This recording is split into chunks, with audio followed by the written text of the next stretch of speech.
Good evening, everybody. I'd just like to go through some office admin before we start the meeting formally. Fire evacuation procedures for evening meetings in this room. There are no fire alarms scheduled for this evening. Therefore, if the fire alarm sounds, please evacuate the building immediately. The fire exit is located at the rear of this room. Go down the stairs and meet in the War Memorial Park.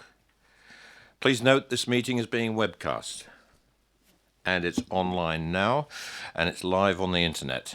The webcast will also be published on YouTube after the meeting, and I can confirm that's all set up. Mobile phones, please can I ask all members and public switch their phones off and to silent, or to silent.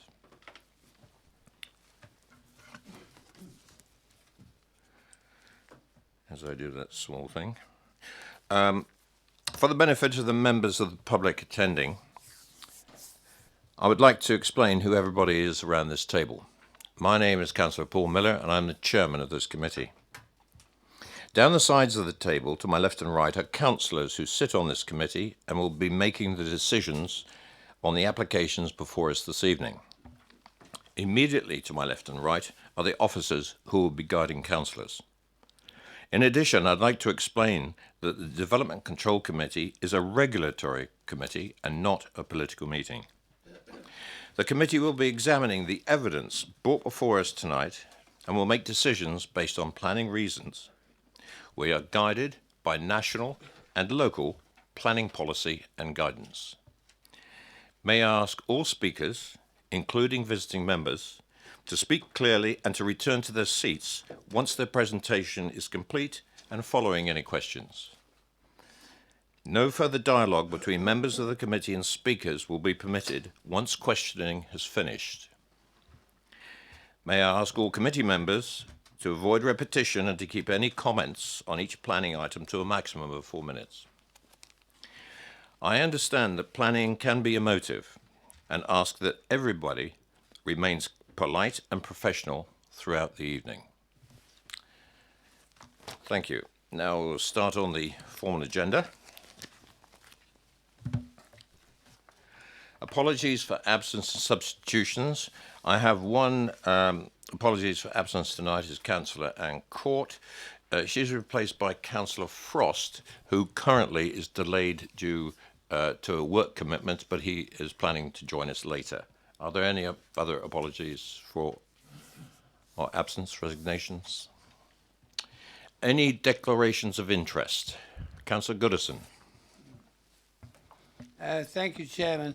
Item 7, quite a number of the people involved are known to me personally, so I'll be withdrawing from the committee and addressing the committee as a ward councillor from the floor. Thank you very much. Are there any other declarations of interest? None. There are no urgent matters that have been brought to my attention. Minutes of the meeting held on the 11th of December 2019. May I ask if there's any comment on those minutes as a matter of accuracy, and is there an agreement that I sign these minutes after the meeting? Thank you very much. So taken. Applications for planning permission and public participation. Refer to the update paper as well as the main agenda. And may I ask Matthew Francis to come forward, please?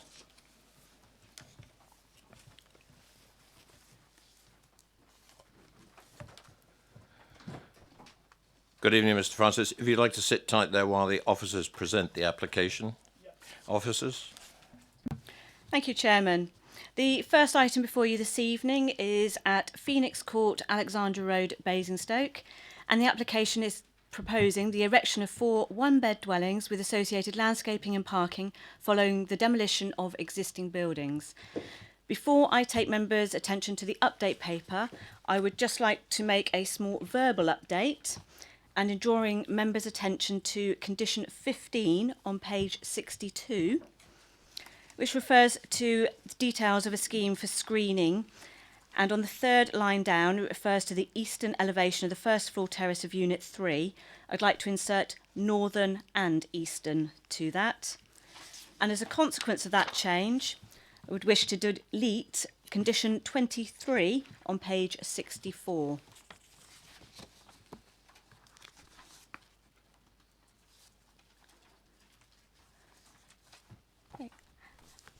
And just taking members' attention to the update paper, you will see before you that there are comments from the viewing panel.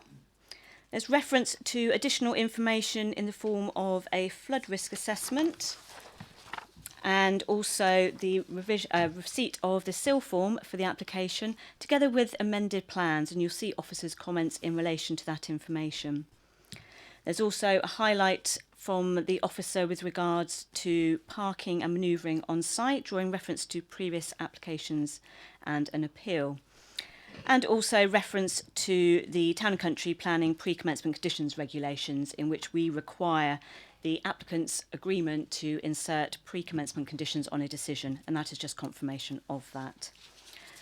Also included on the update paper is an amended condition 1, which just updates the drawing numbers to reflect the amended plans. And an additional condition 24, as labelled in your update paper, which will in fact will be 23, which refers to the flood risk assessment to ensure that the works are carried out in accordance with the details. The application before you is recommended for approval, subject to the conditions listed within the agenda, as well as the update paper. I've got nothing further to add. Thank you. Thank you very much. Mr. Francis, you have 4 minutes, and you know where the button is. Yes, thanks for your time today. And the residents of Alexander Road appreciate this opportunity to discuss our objections to the development at Phoenix Court. I'd like to review the areas that have been an ongoing concern to the residents of Alexander Road. The original plans show that the balcony associated with the top dwelling overlooked properties at numbers 37, 39, 41 and 43. Since the previous development, there's been some work done within the design to prevent this dwelling from overlooking the properties, but we do not feel that this goes far enough to protect the privacy of the neighbours. To access Phoenix Court from Alexander Road, vehicles must pass beneath 2 bedrooms at the top flat at 41 Alexander Road, and also along the surrounding dwellings. The proposal of 4 parking spaces within Phoenix Court and minimal room to manoeuvre would generate significant noise. The properties in Alexander Road are approximately 130 years old, and the original access to Phoenix Court was designed for horse-drawn carriage, and as such doesn't lend well to large vehicles or an increase in traffic. The inclusion of the suggested 4 vehicle parking bays within the plans does not provide what we deem as a reasonable access for emergency vehicles. In the event of a fire or a medical emergency within the proposed properties, there will be little space for the services to act efficiently, which would potentially put the residents at risk. The plan proposes that properties have an area on the access road for bins and additional parking spaces for the new development alongside. This would mean there'd be 8 wheelie bins and a parking space adjacent to the garage used by number 39 Alexander Road. By the residents' measurements, this would not leave enough distance from a regulatory or safety perspective for manoeuvring vehicles in and out of the garage. In addition to this, the rear garden access to the properties at 35, 37 and 39 are only accessible via the road into Phoenix Court. Reasonable and clear access is absolutely required to the rear of these dwellings, as the repairs to these properties and maintenance of large trees would be hindered. Parking is an ongoing issue with Alexander Road. The majority of existing households have more than 2 cars, which make parking very difficult in the evenings, with many of the residents parking several roads away regularly.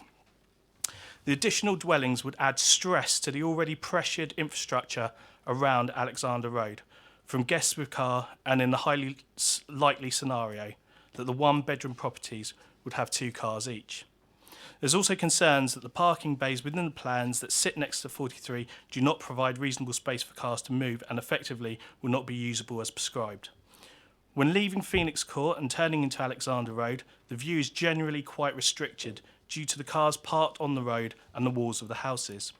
The additional dwellings would create a permanent health and safety risk for pedestrians, many of which are children running up and down the hill and parents with babies in pushchairs walking along Alexander Road. The residents were told by the applicant that there wasn't any other businesses on site. However, there currently is a business known as Ragbox Clothing, at the site which appears to be successfully trading You have as an just under 1 minute.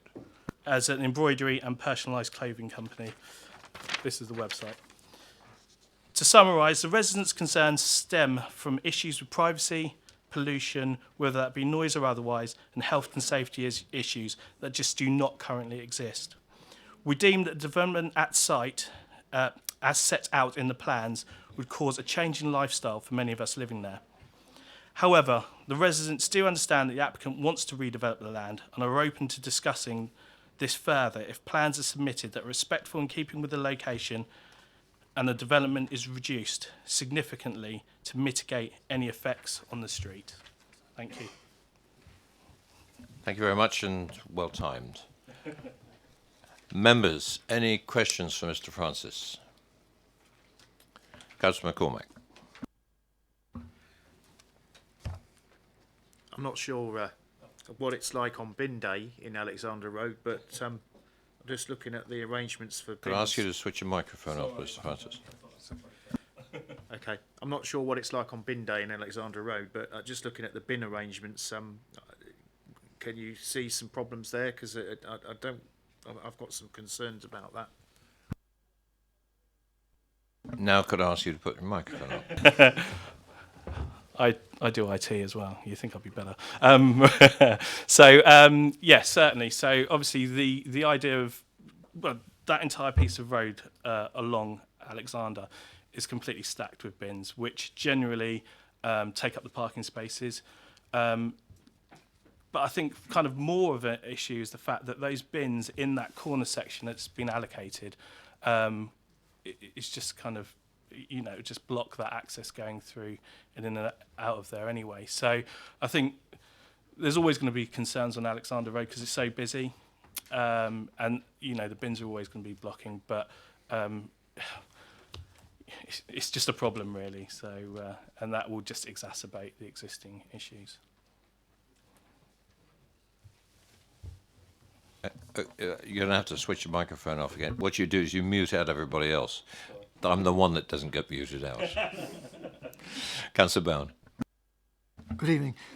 Does the owner of number 39, who's got the garage behind the rear garden, do they have problems getting out of their garage at the moment with the present parking?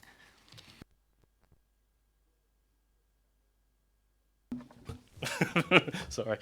Are you talking about the land which is owned by Faulkner West on that section there?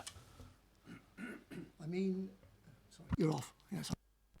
If the cars park over the way, which apparently they do already on the plan, just in front of the bins. Yep. The car driver in the garage that we saw, does that driver have difficulty getting out of the garage if vehicles are parked there?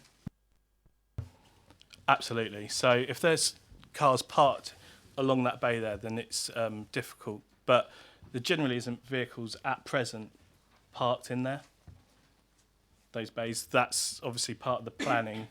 When the new vehicles go in there, it'll pretty much block that entire garage's access in and out.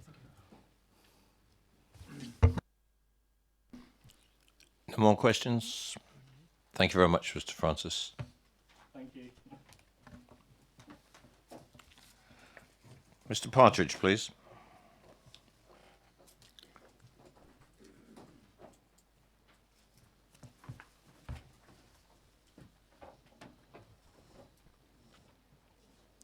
Good evening, and Mr. Partridge, you have 4 minutes. Thank you, Chairman. This latest scheme follows on the back of an appeal decision for 4 residential units. It's been revised to reflect the findings of that appeal decision. The appeal inspector at the time found only against the bold contemporary modular design. He discounted the local planning authority's arguments on loss of employment and overdevelopment.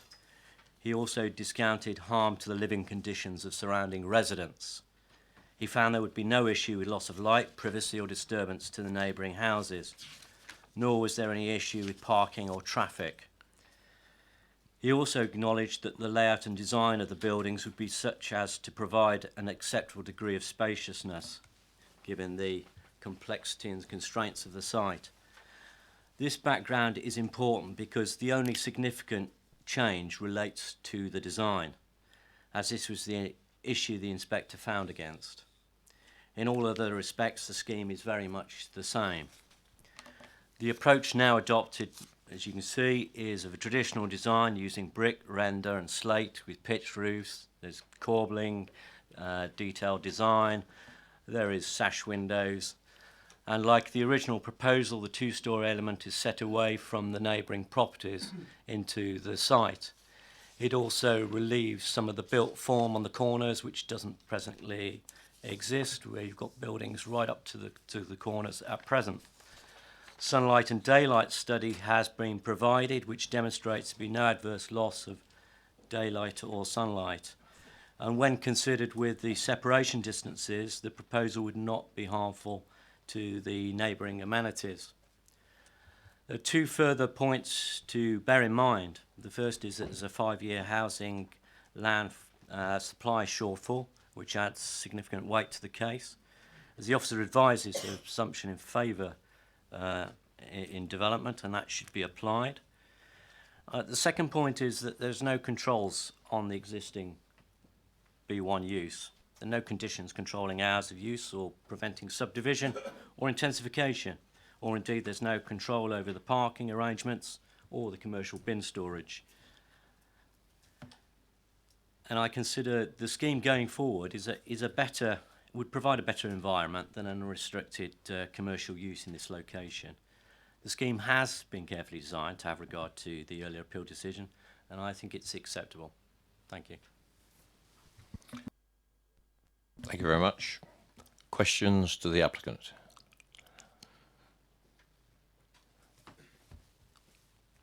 Councillor Cooper? Councillor Potter. Sorry, David. That's all right, Chair. I'm sure you're not used to me sitting over this side, are you? Well, But, that's a point. Mr. Partridge, what do you say as the designers about the point that was raised, I think, by my colleague about the difficulties the people using the garage of number 39 will experience if there are cars parked in parallel on the opposite side of that forecourt? As I think I mentioned on the viewing panel, this is an unrestricted B1 use yard. They can park anywhere at the moment. The reason why it functions is that the applicants have regard to the neighbours. There are also private, these are matters of private consideration in reality, because what it is a private right of access across that land. If there is problems there is potential through the common law to deal with that issue. But what we suggest is that the parking arrangements that are provided formalise the parking arrangements. That can all be conditioned. So in that sense, it provides for a more controlled layout. And as we've shown from the tracking diagrams, you can get in and out of the garage. To confirm that point then, in terms of your reference to common law and I guess some sort of civil action, I mean, your point of developers is that if inter-neighbour disputes occur, it's going to be none of your business. That's the position, is it? No, I don't think it's quite that position. I mean, there's two elements to it. There's the fallback of the common law, and then there's the ability for the layout at the moment. We show that it can function correctly because we've got the tracking diagrams which show that you can get in and out of the garage. Ask for one other point, and it may well be me in terms of my misreading of all the information that's before us, but am I right in saying, and I know obviously you've made the revisions that you've made in terms of design with pitch roofs as against the flat roofs, all of that, but in terms of the height of the new pitch roofs as against that currently exists and will be demolished, am I right in saying that at the maximum, something like 2.7 metres, it's going to be something like 2.7 metres than that exists there now and is to be demolished? Am I right in that? That is correct. Where it pitches the highest point, it's in more towards the centre of the site because that involves Unit 3, which is set into the site. So it's pulled off the boundaries, and that's important to note. Councillor Rawlinson. Thank you, Chair. Councillor Potter's already covered it. Thank you. Councillor Bound. Good evening. The tracking diagram that the tracking diagrams or whatever statistics that you came up with, was that with a car parked straight into the garage? Because what we have on the plan here just shows a rectangle for the garage. I think if you look at the tracking diagrams, and it's difficult to make out because I haven't got my glasses on, but essentially there is scope there. I think there was a picture on one of the tracking diagrams showing the car going into the garage previously.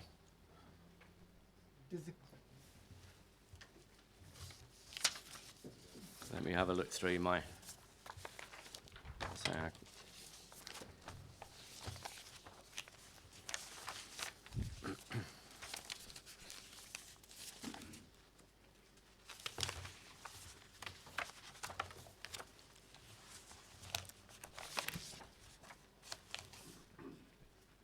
yes, there's a on auto track number 5. The garage shows the swept path of a medium-sized car, and it fits front to back of that garage, set at 90 degrees rather than angle. So parallel with the wall. Because my observation on the day was that there's no way that the car could get in to the... Questions to the applicant? So you are saying that the swept path only talked about the car getting into the garage at right angles to the garage, as shown? That's correct. Thank you. Councillor George? Thank you, Chair. Mr. Francis mentioned this issue of emergency vehicle access. Could I have your thoughts on that, please? Because clearly it's a little difficult at the moment. Planning issue.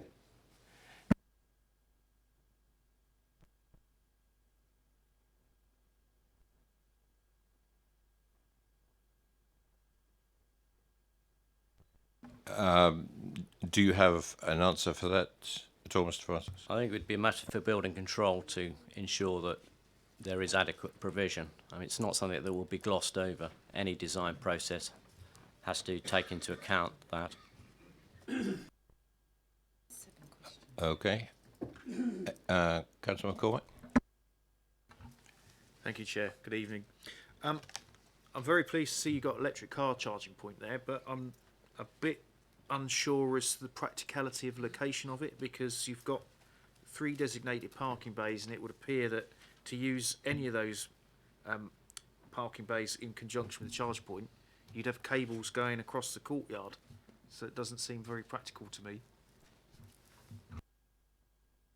I think so. It can be conditioned, and that, you know, as with all outside car parking spaces you've seen on the streets, there are posts where you can just plug in. So there's no reason why that couldn't be put into place. I mean, this can all be conditioned and dealt with at that detailed stage. I believe condition 18 covers this in the main report. No more questions? Thank you very much. Councillor Westbrook, please. Councillor Mike Westbrook.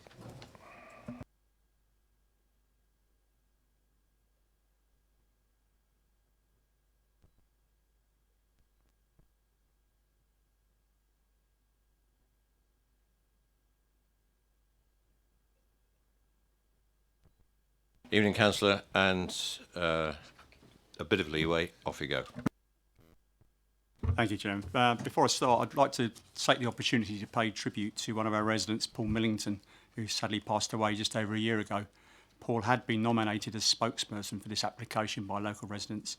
Paul had also spoken at this committee on previous applications for this site and has been closely engaged throughout both applications and is missed by all of us. As his ward councillors, Jack and I would just like to say a big thank you to Paul's family for all his hard work on behalf of our community. Thank you, Chairman.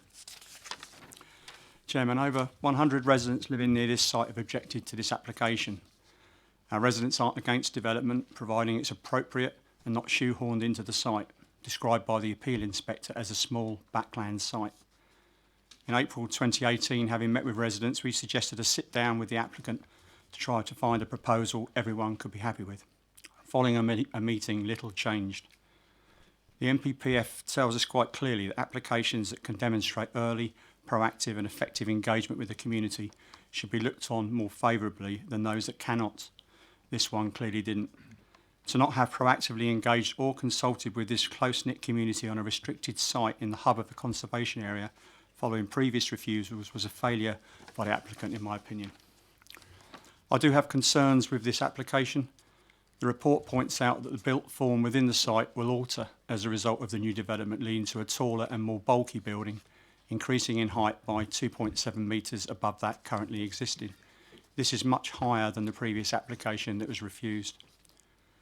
I asked the committee to consider how on such a restricted site the proposed waste and recycling collection point can accommodate all the waste and recycling requirements for 4 properties, as all are collected on the same day in Alexandra Road. As you saw on the viewing panel, it just doesn't add up with the parking bays. In respect of access to numbers 39's garage, the owner has stated they have written into their deeds a legal right of way to enter and exit their garage at any time.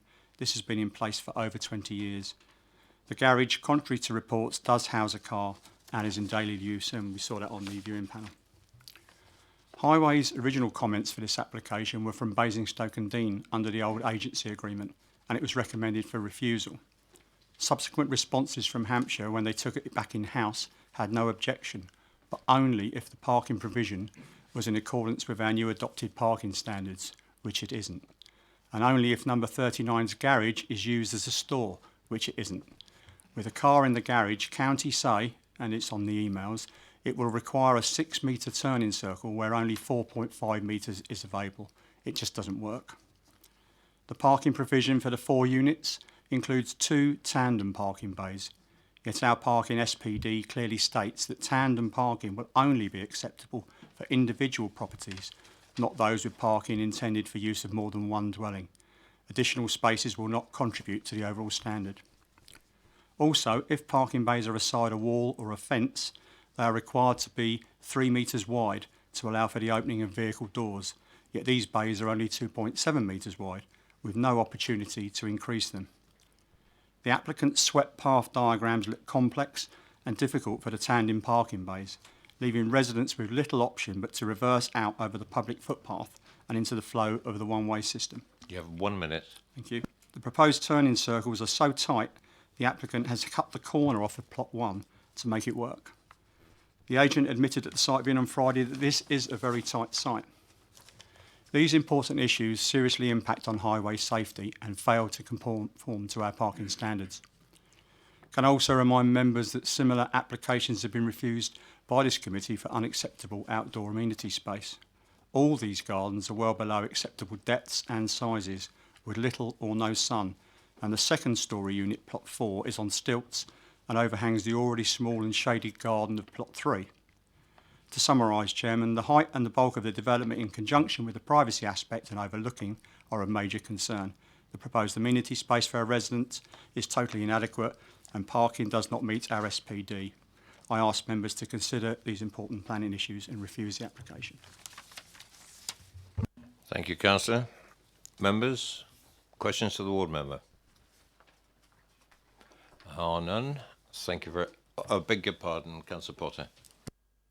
Sorry, Chair, and possibly tautology, but I think Councillor Westbrook, if not you, will forgive me. But in regard to the County Highways up-to-date commentary, just to be clear, they were saying that providing the garage, inverted commas, was used purely as a store, it would be acceptable. But if it is actually used for vehicle parking, which we think we have seen evidence of, a 6-metre turning space would be required as against the 4.8 that currently exists.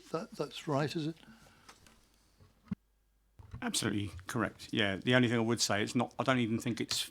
If they were to be 3 metre wide bays, then that becomes 4.5, not 4.8. So either way, it's well below what the Highways Authority is saying is recommended. No more questions. Thank you, Councillor. Questions to officers, members? Councillor Robinson. Thank you, Chair. Could you clarify, please, this situation on the width of the parking bays where they're adjacent to a wall? As I say, the ones, as Councillor Westbrook pointed out, the ones here are shown as 2.7, and he's saying it should be 3 metres. Could you clarify that, please?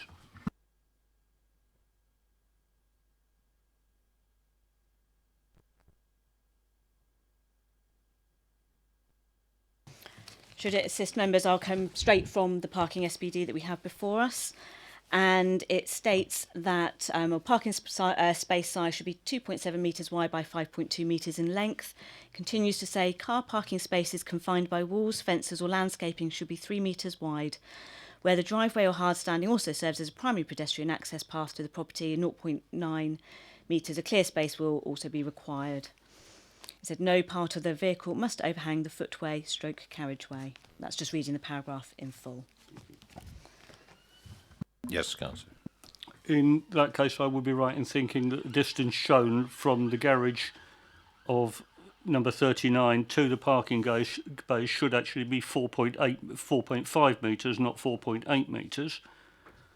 And therefore that is less than the length of an average family saloon. I took the trouble to look up a minute ago that a Volkswagen Passat is 4.5 metres long, so it would be totally impossible to get a family saloon in and out of that garage. It is generally accepted that you would have a 6 metre distance for manoeuvring of vehicles. Thank you. Any more questions, sources? Councillor Tomlin. Thank you, Chair. It's just going back, do we have any data on emergency vehicle access? For instance, the dimensions, if you like, of a fire engine in cross-section of how would it get underneath that arch of that building? I'm afraid no, we don't have dimensions of those types of vehicles before us, but of course the site is already in a use, and of course they would be just as susceptible to requiring access by emergency vehicles should an incident occur on site, whether it's an industrial use or a residential use. There's still a likelihood of a fire in an industrial building, like there could be a fire in a dwelling. So again, that situation already exists. Sorry, just to comment that surely two wrongs don't make a right. I mean, thank you. Councillor McCormick. Yeah, I mean, looking at that picture, it's pretty obvious to me that you could not get a fire engine through there, and I doubt if you could even get an ambulance through there, to be honest, because ambulances are quite tall these days. What precedent do we have for what is essentially residential infill in a conservation area, in Brookvale Conservation Area? Have we ever had an application like this before?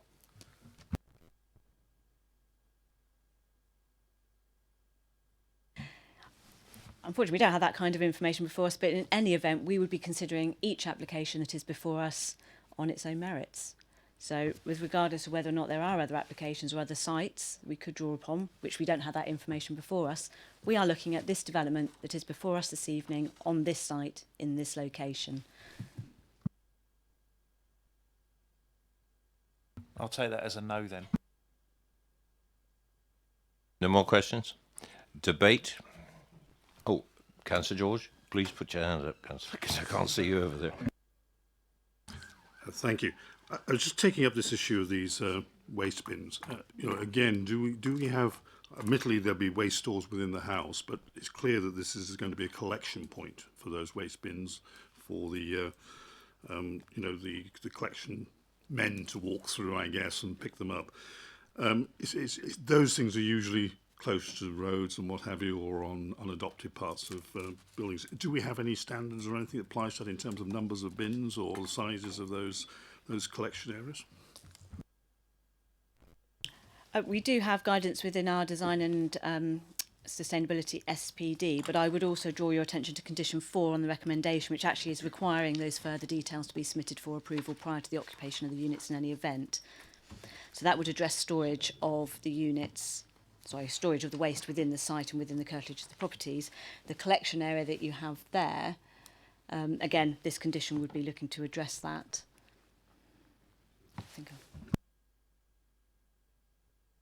Just on that point, while I accept that the further conditions, if you look, it's a fairly constrained site, and I'm just wondering where there may be space available for if you do need a larger area, and it looks fairly constrained to me.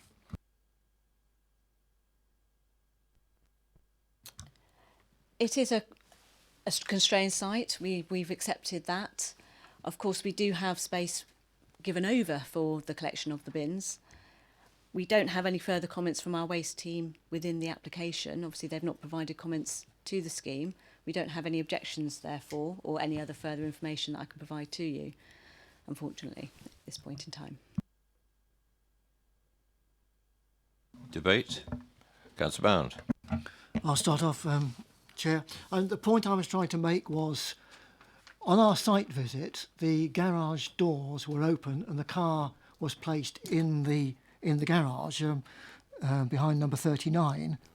But the garage, there's no way that a car could get into the garage in a straight line because of the configuration of the layout of the garage inside, which wouldn't have been apparent to anybody visiting unless those garage doors had been open. So the car would have to come out at an angle. And it was quite apparent that if you got the car out at an angle, it was stuck. It wouldn't be able to go anywhere. Nowhere would it be able to go. Well, you know, a 30-point turn possibly, but even then it would have to back out down through the Undercroft and out onto Alexander Road. That was the point I was trying to make, and for me, it makes this development impossible. Councillor McCormick.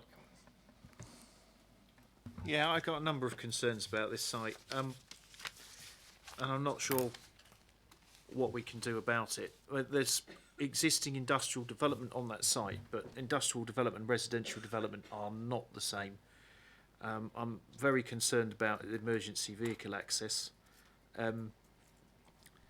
Fire engines that have to run long hoses and put fires out.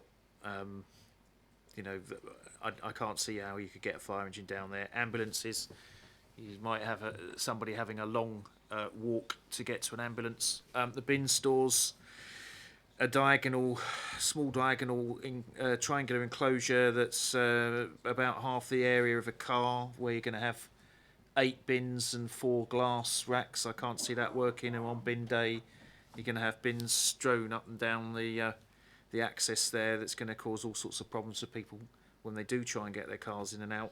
I'm not convinced about the charging point arrangements either.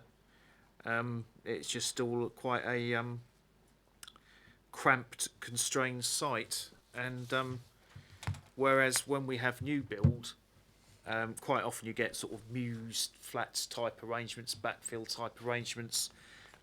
The approaches are normally considerably more spacious and don't have low overhanging flats. Back in the day, when it was Victorian, Edwardian era, having a wee horse and cart going up and down a back passage, relatively infrequently, relatively low noise, would be tolerable to people sitting there in living rooms in numbers 39 and 41, or people up above the access. But if you've got cars coming and going at all time of night, I think that's going to be a major pain for the neighbours. So I'm inclined to refuse this, and maybe look at policies EM9, EM10, CM9, CN9, and in EM10 look at 2C, 2E and 2F. Yeah, I'm not happy with it at all. Is that a proposal, Councillor? Yeah, sure. I'll move refusal. You'll move refusal. Do I have a seconder? Councillor Robinson. I'll get to you, Councillor Cooper.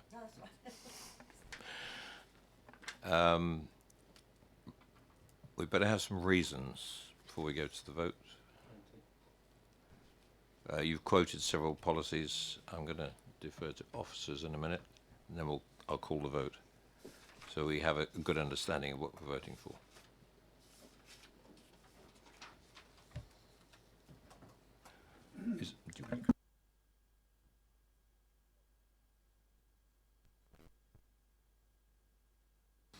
Thank you, Chair. Yeah, just seeking clarification on the motion put forward in terms of the reasons for refusal. Appreciate the reference to the policies quoted, so policy CN9, and listening to the debate.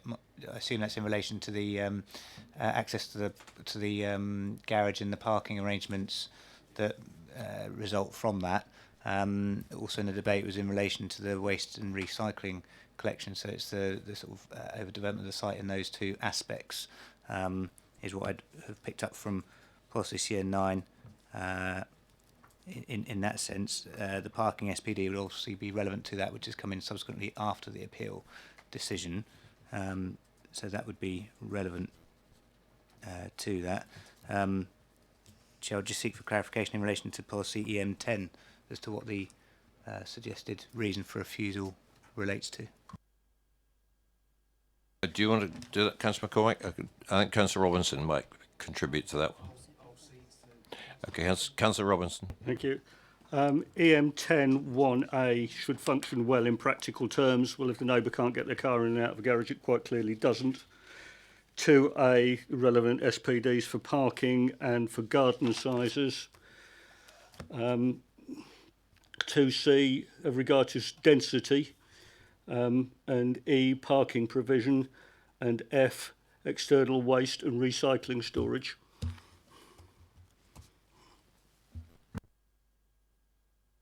Thank you for that clarification, Councillor Robertson. My only reflection in terms of assisting the committee before taking the vote is that, as has been referenced quite frequently this evening, the appeal decision obviously looked at the whole of the scheme previously. So in terms of what has changed since that time, yes, the parking SPD has come in, so that is relevant. So that's new, if you like, since the appeal. So some of those points that you raised are new, albeit that the inspector did consider those issues previously, but not with the parking SPD in hand. In relation to things like densities, garden sizes, my understanding is the scheme is very similar in that regard. And given that the inspector has opined on that previously, and actually very little has changed in policy terms to support a different position being taken, I think that is far more challenging to take forward. But I'll give that advice to the committee chair before the vote is taken. Any more? Councillor Robinson, did you have anything more to add as seconder of this motion? I think the most important thing is the density of the entire thing. Regarding access to a fire engine, as pointed out that fire engine can't get there now. Difference at the moment between a residential unit and an industrial unit is people aren't asleep in an industrial unit. So it's daytime use only, and I think that makes a huge difference to emergency access. But the most important thing is that, from my point of view, is that access to number 39's garage. The drawing quite clearly shows a 4.8 metre access to it, and it should actually be 4.5. We've heard that from our professionals here. It quite clearly doesn't go anywhere near meeting that standard. So. If that's what the inspector thinks, sorry, I disagree with the inspector. Are you? You heard the officers, Councillor McCormack. Are you quite happy that what has been mentioned thus far is you're quite happy to propose that for refusal? Yeah, I'm quite happy, Chair. I mean, it's the bins, it's the parking, it's the garage access. It's a very constrained site. It's not a practical development proposal. Thank you for that, Councillor McCormack. So my understanding is it's not the density per se in terms of character or anything like that, and it's not the garden sizes, it's the density in relation to the layout and the practicalities of the site in relation to parking, bin storage in particular, that is the key focus of the reason for refusal in the motion.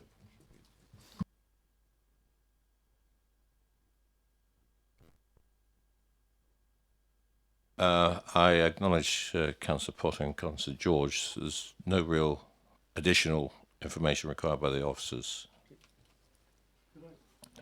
Am I allowed just to make the point? A quick point, Councillor Potter. I mean, Mike makes the valid point, obviously making reference to the inspector's commentary on this. What he or she said was in regard to the scheme as was, where we were talking about flat roofs on the first scheme, the relative height of those to the then pitch roofs, as I've pointed out and others have agreed.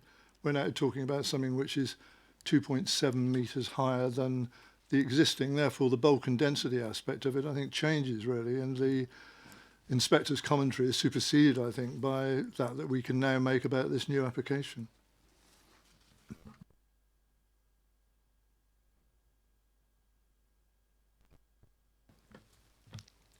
Absolutely, Councillor. The material differences between the schemes are before the committee to pass judgment on, if you like. I think I was just simply reflecting in terms of the terms of the motion that was put forward, seeking clarification as to the extent of the reasons for refusal.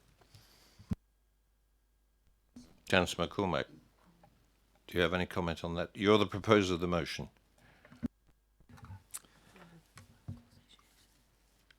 I think it's kind of marginal, because when looking at the height of the buildings, you've got to consider the sunlight as well. That'll be the first thing that the planning inspector will look at, and I think the sunlight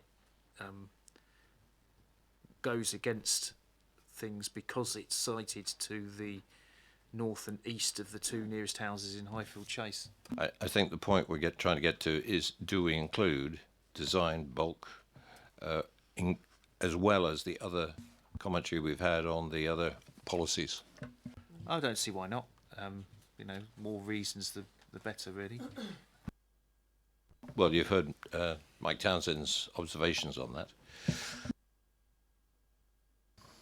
Chair, I understand again the sense that if there's more reasons for refusal, that might make a stronger case. I mean, ultimately, it's for the committee to decide whether there are planning reasons to support those reasons for refusal or not. The commentary I gave on the first motion was simply to try and articulate, I suppose, or get clarification on the extent of that motion and the reasons for refusal. It is within the committee's remit that they could extend those to include bulk and design. I think I would just refer members to what's set out in the report, comments from the Conservation Officer raising the objection, those issues as to why, from an officer point of view, we didn't feel that they would be supported at appeal, and I can only offer that advice, Chair. So I think the motion on the table at the moment is simply for the one reason for refusal in relation to the cramped form of development, with in relation to parking and waste and recycling. And we leave it there? Okay. Been duly proposed and seconded for the reasons we've put forward. All those for refusal, all those in favour of refusal on those grounds?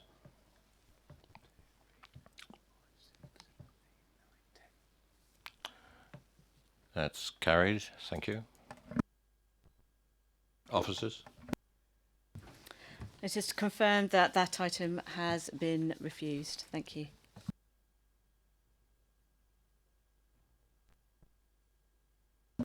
Move on to item number 2 on the agenda.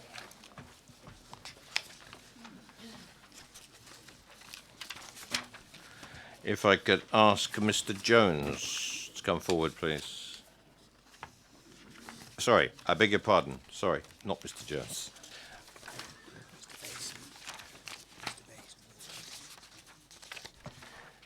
Mr. Boys and Lord Huntingdon, please.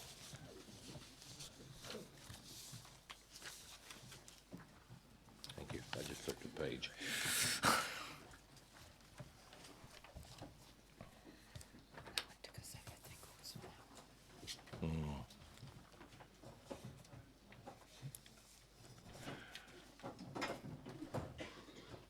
Gentlemen, good evening, and if you could just sit tight while the officers present the application, please. Thank you, Chair. Item number 2, which can be found on page 72 of tonight's agenda, is an application for the permanent siting of a mobile home with ancillary car parking for the use of by an agricultural and equestrian worker at Field Bard Farm in Kingsclear. The application is recommended for refusal as per the officer's report in tonight's agenda, and this follows the appointment of an independent agricultural consultant who has concluded the scheme is unacceptable with regards to policy SS6F and the essential need for a worker to live at the site. Thank you.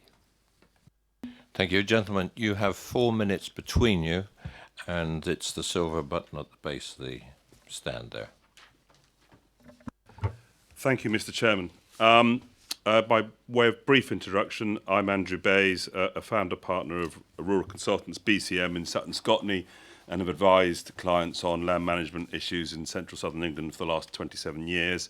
The recommendation for refusal here is primarily informed, as was just stated, by the advice of Reading Agricultural Consultants to the Council.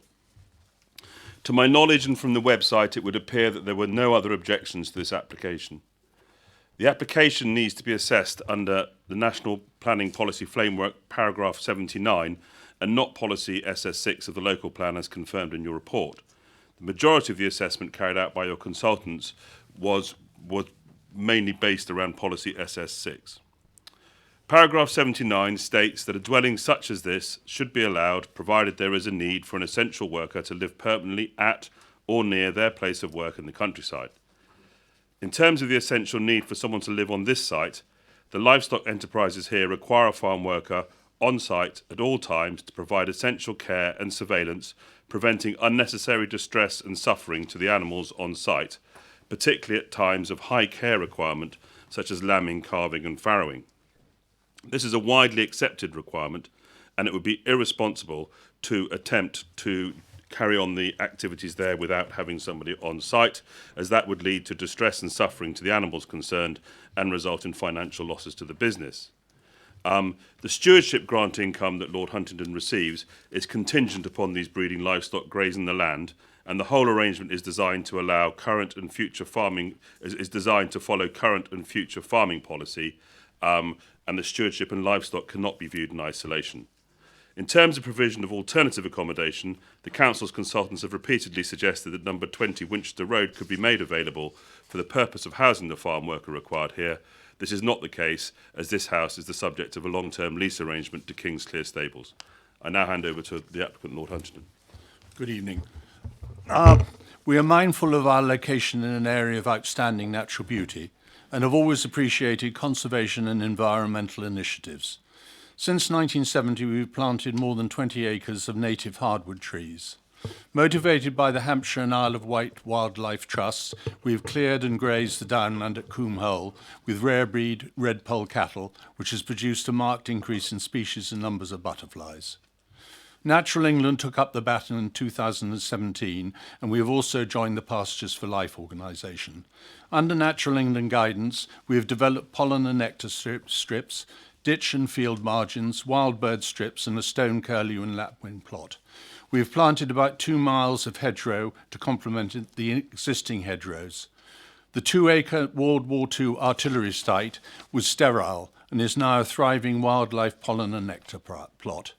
Brian and Serena are often called on at weekends and evenings to answer and to help with various local community efforts. Overton Black Arrows held 2 archery contests, and a friend of Andrew Balding's an annual summer party in the Warren. Both he and the Archers have made significant donations to the Friends of St Mary's. You have just over half a minute. The Vine, Bucks and Bucks Draghounds and the North Hampshire Medical Fund have had annual rides, the latter raising £4,000 for a paediatric ultrasound unit for the Basingstoke Hospital. These require Brian's livestock movements and supervision by Brian. He also looks after the horses when my nephew Andrew Balding has the paddock for 2 months R&R for his horses, and he now wants to use the neighbouring Sandfoyne one as well. We also compost and then use the stable paper and straw manure off the farm. Thank you very much. Thank you. If you could just turn your microphone off, please. Questions to the applicants? Councillor Bound. Good evening. Mr. Coventry, is that the Brian you're referring to? Yes. I'll carry on. He spends part of his time at Park House Stables and part of it working on your farm at the moment. He does. He is now part-time at the stables and works with the livestock on the farm. I have a question from the chair. On page 78 of the report, just to make it clear to everybody on the committee, it states, it might be a misprint, Mr. Coventry, who lives at 20 Winchester Road, a neighbouring cottage owned by the farm, are the words in the report. Until recently, the employee was also working for King's Clear Stables on a part-time basis. Which farm? It becomes unclear, bearing in mind what we just heard from you gentlemen a few minutes ago. Owned by Field Barn Farm, but it has been leased to the stables for staff accommodation since the retired farm manager moved out and moved to a property near Etchinswell. Thank you very much. That clears that one up, because I got a little confused about, what alternative accommodation was available. Any more questions? Councillor Potter, followed by Councillor McCormick. Good evening, gentlemen. Within our report, which you will have read, obviously we're presented with the consultant's evidence regarding the work that he or she did in this regard. And, excuse me, on page 79, there is the table which is set out before us, which covers the livestock units and obviously reaches the conclusion in terms of 0 full-time worker required. Summarising it in the end, the above table demonstrates there's no requirement in relation to the livestock enterprise for a full-time worker on the farm. What do you say is flawed about that analysis in that table? Sorry. Yeah, I have submitted my calculations in that regard, and primarily there are different bases of approaching this. The standard man days do not sufficiently take account of followers, male stock. The figures did not take account of any horses or looking after horses at all.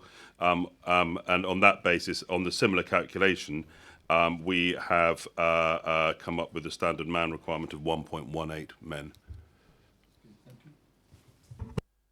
Councillor McCormick.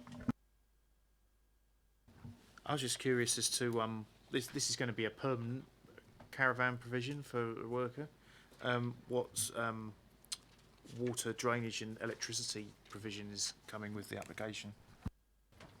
There is already obviously water and electricity on the farm in the neighbouring building, and there is a cesspit already there because there is a lavatory for use of the farm workers.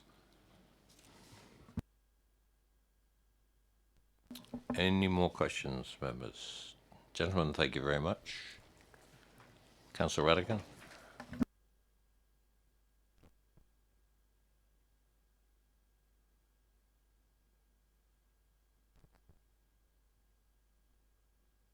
Evening, Councillor, and you have 4 minutes. Thank you, Chair, and thank you, Committee, for listening tonight.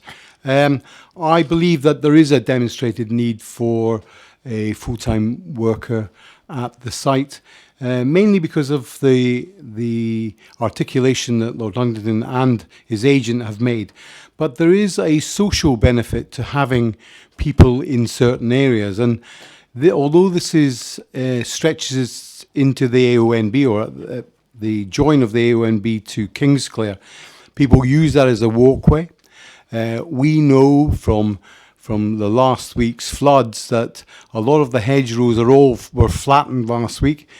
Brian spent a good proportion of this weekend putting them back up. Now, that doesn't equate just to the livestock, but it equates to the overall benefit of the farm. And we need to think of the social impact and the endeavours of landowners to improve and enhance the natural environment through the use of natural native livestock and rare breeds. Otherwise, these breeds will disappear, and now they will never come back. We need this. These are two people who have lived and worked within our community for a long time.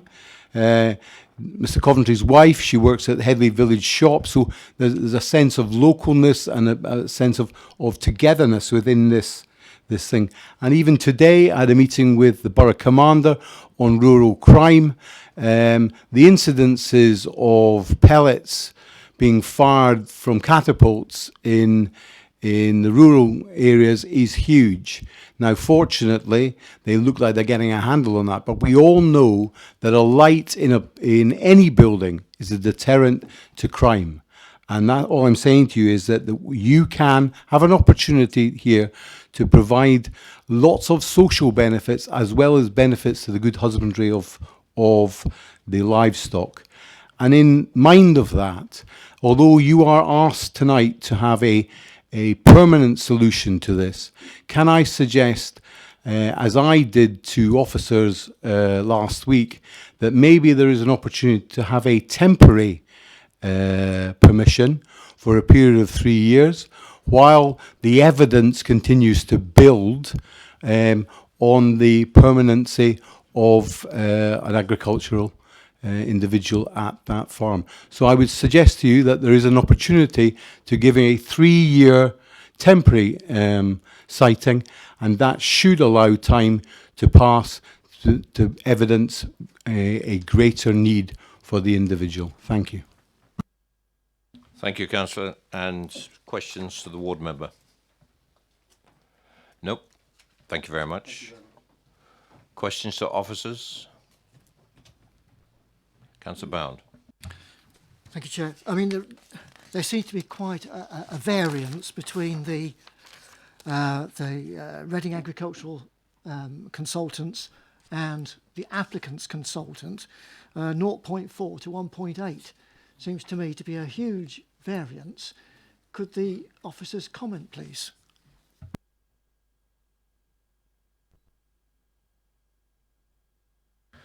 Thank you, Councillor. So the assessment's been conducted on the information that's been submitted as part of the application. If I could also draw members' attention to the bottom of page 79, which talks about the previous planning permission on the site and the use of 12 stables to support a breeding enterprise. This use hasn't been implemented on the site, and so yes, as part of that and difference of professional opinion, the consultant used on the application has determined 0.4 hours of full-time work is all that's required on the site, and this in itself includes 15% of the time for maintenance and upkeep allowance of the farm. So yes, it's been based on the information that's been submitted as part of the report. So is it the equine side of things that wasn't seen to be relevant in terms of the Reading agricultural consultants? That's correct, yes. It was a disagreement that the agricultural enterprise hadn't been established, and Reading Agricultural, following their site visit, didn't see any grazing of horses on the site, and therefore concluded that enterprise hadn't been commenced, and therefore, yes, their recommendations. I've got one to officers. The ward member mentioned a possibility, if the committee was so minded, to think about a temporary permission, which I noticed on page 75 was, in fact, agreed previously back in 2004. Is that the case? Would that be something that the committee could, if they were minded to, apply to this application?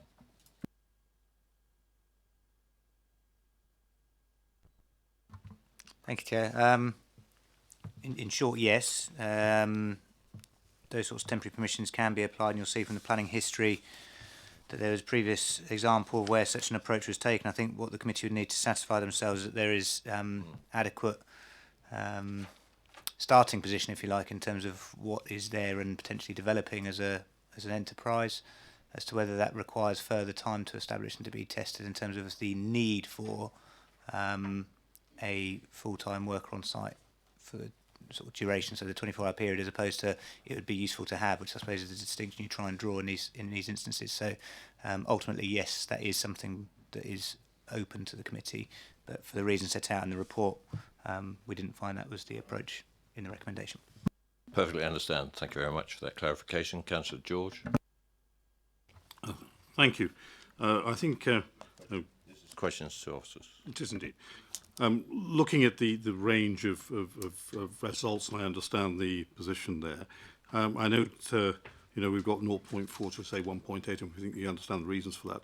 Is there a norm in terms of clearly where does the need be established? Is it 0.5 people? Is it one person? Where is the norm for saying yes, we've got sufficient here to warrant the need? Is there a rule of thumb on that, or anything like that? Thank you. So the report back gives an indication as to the need for the site, and in this instance it is that 0.4 full-time workers under just under the table as well, it also states that it demonstrates there is no requirement for a full-time worker on the farm. So it would likely be looking for a full-time worker to be, one full-time worker required for them to be establishing a need, but that's not considered to be the case by the consultants. Any more questions to officers? Councillor Frost. Thank you, Chair. I just want to go back to this point 4. When the consultant went round, okay, was the landowner approached to describe the business, or was it the fact that the consultant just went round and saw sheep and pigs and all the other animals that were mentioned in the table and didn't see any horses, so thought, no, there's nothing else there. I'd just like officers to comment a little bit more on the background of how that point 4 came about, and the fact that we've heard from the applicant tonight that there is an equine business, and why that wasn't taken into consideration. Thank you, Councillor. So, yeah, the assessment was done based on the information that had been submitted throughout the course of the application, so that the consultant is provided with that information, as members of the public would be as well. So that and the site visit is done just to enhance their findings. So the information presented to the consultant was the same as presented to officers, and yes, they were the conclusions that were found, as I mentioned earlier, with regards to the equine business. The stables weren't implemented on the site, and it says here there's no solid plans to bring the broodmares back from France to develop the equine enterprise, and this was presented to the agricultural consultant, which is what sort of helped conclude their findings. Councillor Potter. Can I just clarify, Chairman, the circumstances we face, really, I don't know why it has to be a 3-year period in any case. It seems to me the proposition from the applicants was that no proper account was taken of the responsibilities this farm has in regard to horses in the various forms that are described within the report. And clearly the proposition in the planning statement was that the 4 broodmares would return to the farm from studs in France, and obviously we're references made to 6 geldings and fillies currently grazed elsewhere, etc., which would be returned for safekeeping in this particular environment. I mean, if that is a proposition that should be persuasive in itself, it seems to me that's not immediate, but certainly short term, and therefore either that happens or it doesn't. I don't see why it needs to be a 3-year period we would be talking about.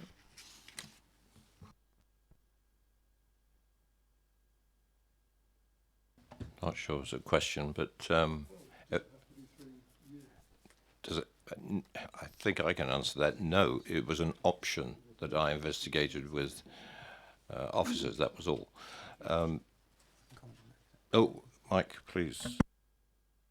Thank you, Chair. No, effectively it is open to be a shorter period or otherwise. I think the 3 years is a typical time period that came out of the old Planning Policy Statement 7, which used to be the sort of typical 3-year period by which a agricultural rural enterprise could potentially establish itself. So it's giving enough time for it to say effectively whether it's met that test of kind of longer term viability and an essential need as to whether the sort of business had grown to a point. And in this instance, it could be that the what appears to have happened over the years is that the kind of proposition, if you like, from the applicant has changed over that time period from the previous schemes and temporary permissions that were allowed.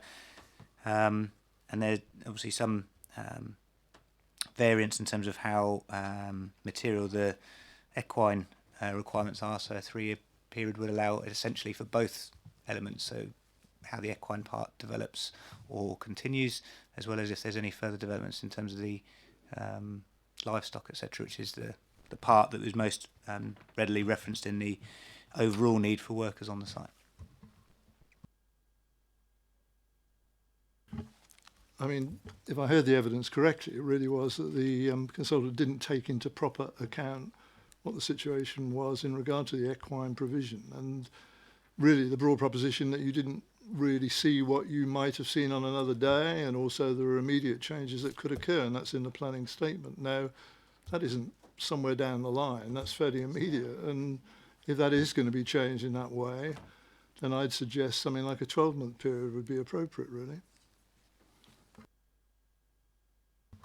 I mean, if that was the committee's concern, that element hadn't been properly taken account of, then clearly the other option, I suppose, instead of a temporary permission or full permission, whichever committee decides to go, would be to defer it for further information to come in and for that to be retested with the council's appointed consultant. It was simply setting out the options that are available to the committee in that sense. We have several options here. Do we want to carry on with debate, or is some Councillor Bound? Well, in debate now, yes, but you know, there's now been an option that if we want to defer it to get more information. Councillor Bound, first of all. Okay, I mean, I think we have to look at the planning application as it is in front of us. The fact that the applicant is saying that the equine side of it wasn't taken into account, well, I don't think it's the agricultural consultant's fault. If the horses weren't there and the horses are in France, they can't be in England. That's the bottom line. As it is now, I don't think the case has been made for the siting of a mobile home on the site. But they do appear to have a cottage within their ownership, albeit it is being rented out by Parkhouse Stables. If they've got accommodation already, which Mr. Coventry, I believe, is living in, I can't really see the problem. That's my view. Councillor Rawlinson. Thank you, Chair. There seems to be a clear interest in this farm of preserving rare breeds, and I think it's a bit of a catch-22 situation for the applicants, and it reminds me of a farm that I've had some involvement in, Maple Durwell, where you can't bring the animals in because you haven't got the attendants on site, and you can't get the attendants on site because you haven't got the animals. So it really is, as I say, a catch-22 situation. So I think a temporary planning permission would be appropriate, but I think it should be a fairly short term. The problem with the other accommodation which Councillor Bound referred to, as I understand it from what was said earlier, it's already on a long lease, which means they can't access it for this worker. Even though he may be living there at the moment, if he starts to work at this farm full time, he will have to leave that accommodation. So I'm happy to recommend this for approval on a very temporary basis, and I think, as Councillor Potter said, 12 months is enough time to prove whether they are bringing these animals in or whether they're not. Thank you. That a proposer? Yep. Do I have a seconder for that particular one? Councillor Frost, do you want anything to add to that? And we're going to have to look for reasons for this because we're approving a refusal. Thank you, Chair. For conditions. I have to say that I mean I'll happily second Councillor Robinson's motion. However, you know, with farm work, sometimes I just wonder whether 12 months is a little too short. Okay, I'm happy to be. The proposal is 12 months. No, I understand. I understand that. I've seconded it because I think, okay, you know, Councillor Robinson's argument about there being a catch-22 is perfectly valid. However, I was just stating that, you know, maybe 12 months is a little too short. However, I'm happy to second the motion. Thank you very much. Do we have reasons to counter the refusal? It's SS6 F. There's an essential need for the occupant to be on site during any 24-hour period, and there's no suitable alternative is available. That is on the basis that it is for a short term, purely for them to prove the need within that time. I appreciate what the local plan says, but to break what I think is a deadlock for the for the applicant, it needs to be short-term temporary. They either bring these horses in from France and other rare breeds in, or they don't. If they don't, 12 months' time, the planning will expire and they will be asked to remove the mobile home. Thank you, Councillor Robinson. I think just reflecting the time period suggested, I think you'd need to state it as an emerging need, as opposed to established, because otherwise it would lead to the sort of permanent part. And I think it'd also be necessary to reference the MPPF, given 5-year supply position, etc., and the housing supply policy. So that would be in the reason for approval in that motion. It's been duly moved and seconded for approval, given the reason we just enunciated. All those in favour of approval for 12 months?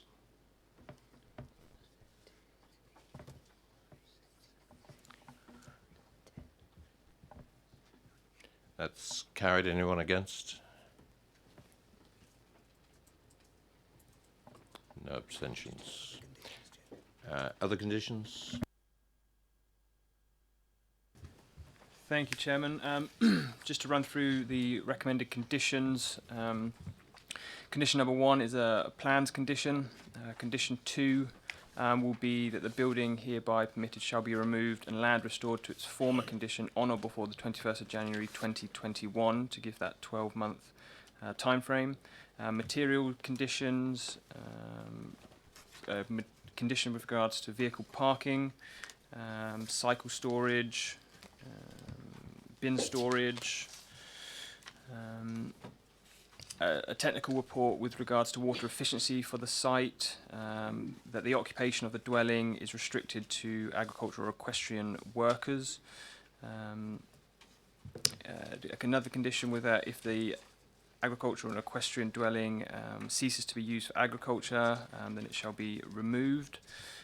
Within 3 months, shall be submitted to a landscaping scheme submitted to the local authority, as well as hard and paved surfacing to be submitted, and then finally a contamination condition, just to ensure the site is free from contaminants suitable for residential use, as well as the standard informatives with regard to pre-commencement conditions, the working with the applicants, and also if there's a new postal address, to contact the relevant parties.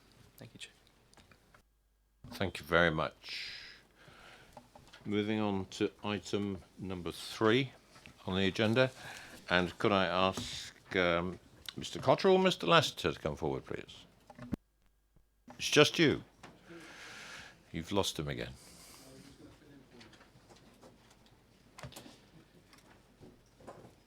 Mr. Cottrell, if you'd just like to sit tight and we'll get everything introduced. Thank you, Chairman. This application before you is for a parcel of land at Green Lane, Pamber Green, and the proposal is for the erection of 1 2-bedroom dwelling with associated parking. There's no update for this application, which is recommended for approval subject to the conditions and informatives within your report before you. Thank you. Thank you very much. Mr. Cottrell, we've got 4 minutes. Good evening, Chair and members. This application, as you've just heard from the officers, is recommended for approval, and I'm not going to say too much. The officers' report has been well written and covers all the main points, with the main point being, at this moment in time, policy SS6 and the lack of 5-year land supply. The application has received no objections from all the main consultees, with the exception of Hampshire County Council for the rights of way and the landscape team. The rights of way team have stated that Green Lane is in fact a footpath, and it's an offence to drive along a footpath, and there are no recorded vehicular rights over that path. That is not a planning matter, but it's an interesting fact that Green Lane actually feeds 22 other houses, so I'm not sure how that works. The landscaping team, as always, objects to any form of development within the countryside, but the officer has taken the view that the removal of the outbuildings, which are unsightly and provide no architectural merit, would be a huge benefit to the area. Given this, and that there are also 2 other dwellings in close proximity, one of which was approved in January 2018 here at DC, and the recent development that's undergoing at the moment at the former Green Acres Garden Centre, which is providing 7 dwellings, the officer concluded that there would be no harm to the landscape area.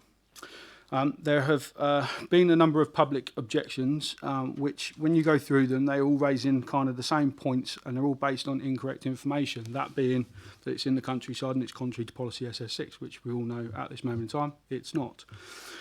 My client has owned the land for a number of years, and before this it belonged to his family. The family still own Barnstead, which is the Grade 2 listed building in the corner, and the land that was formerly part of Barnstead has been divided up within that family. This development, if approved, will allow my client to self-build and downsize on his land, which in turn will obviously free up a home to the open market. The benefits outweigh any harm identified, which is confirmed by the officers, and I'd ask you to approve this application in line with both the MPPF and the officers' recommendation. Thank you. Thank you very much. Questions to the applicant? Nope. Thank you very much. There are no other speakers. Questions to officers? Councillor Robinson. Just one question. If this is approved, will the use of storage of the site be removed? If this application was approved and the permission implemented, it would refer to the application site as set out within the red edge. Land beyond that, that is a separate matter. It's outside of what we are considering today. Debate.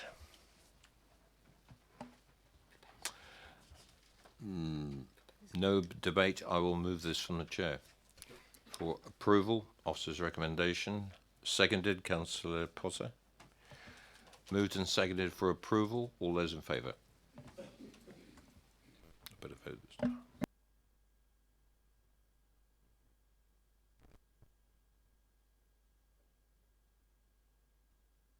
That's approved. Officers? Thank you, Chairman. I would just confirm that that application has been granted, subject to the conditions set out within your report. Thank you. Thank you very much. Move on to item number 4. I actually am predisposed on this particular issue, so I'll withdraw now and then come back into the meeting, if I may. Thank you, Councillor Frost. Could I ask Mr. Jones to come forward, please? Evening, John.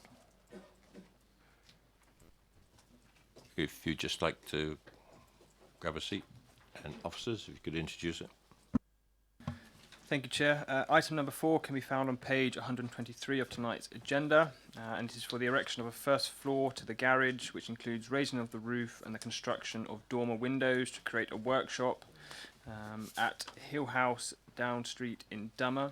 I would like to bring members' attention to the update paper, which we've been provided with an officer comment that since the completion of the officer report, an appeal decision has been received on the site for a previous scheme which was refused, which was similar to that carried out or proposed to be carried out at the site. The inspector noted the harm to the conservation area within his dismissed appeal, but he did not find there would be any harms to the listed buildings within the vicinity. As a result, the case officer is recommending that refusal reason 2 be removed, but still recommend that the application be refused for reason 1 on tonight's agenda. Thank you, Chair. Thank you. Councillor, you have 4 minutes. Thank you, Chairman, Committee. Dummer Parish Council endeavours to preserve its conservation area and the historic buildings. This site is surrounded by several listed buildings, including the Lime Tree Cottage, Well Cottage, and the Grade 2 listed Wellhead. Therefore, it supports the comments of the Conservation Officer and the Historic Environments team regarding the application. The application creates a workshop above the garage, which was granted retrospective planning condition, with a condition that its use was limited to a domestic garage. As has been stated, a similar application on this site was refused by you and dismissed by the Government Inspectorate Appeal. This modified application with its crown roof fails to mitigate the harm to the conservation area. The proposed structure would also be have an overbearing impact on the neighbouring Collins Cottage and be harmful to the adjacent trees in this sensitive part of the conservation area. There's no public benefit, and so I urge you to confirm the planning officer's recommendation to refuse this application. Thank you very much. Members, any questions to the Parish Council? Nope. Thanks very much. Mr. Gill, Mr. Mann, Mr. Bright.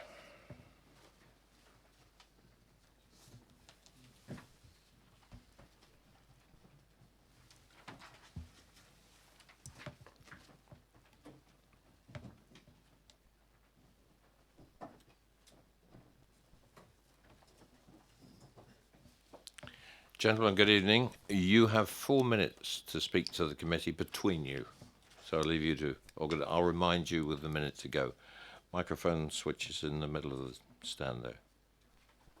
The silver button, yep. Off you go. Thank you, Chair. No. All right.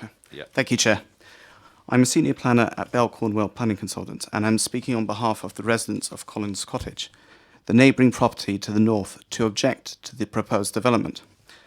We would like to begin by addressing the reasons for bringing the application to this committee, as set out under the general comments heading of the report before you.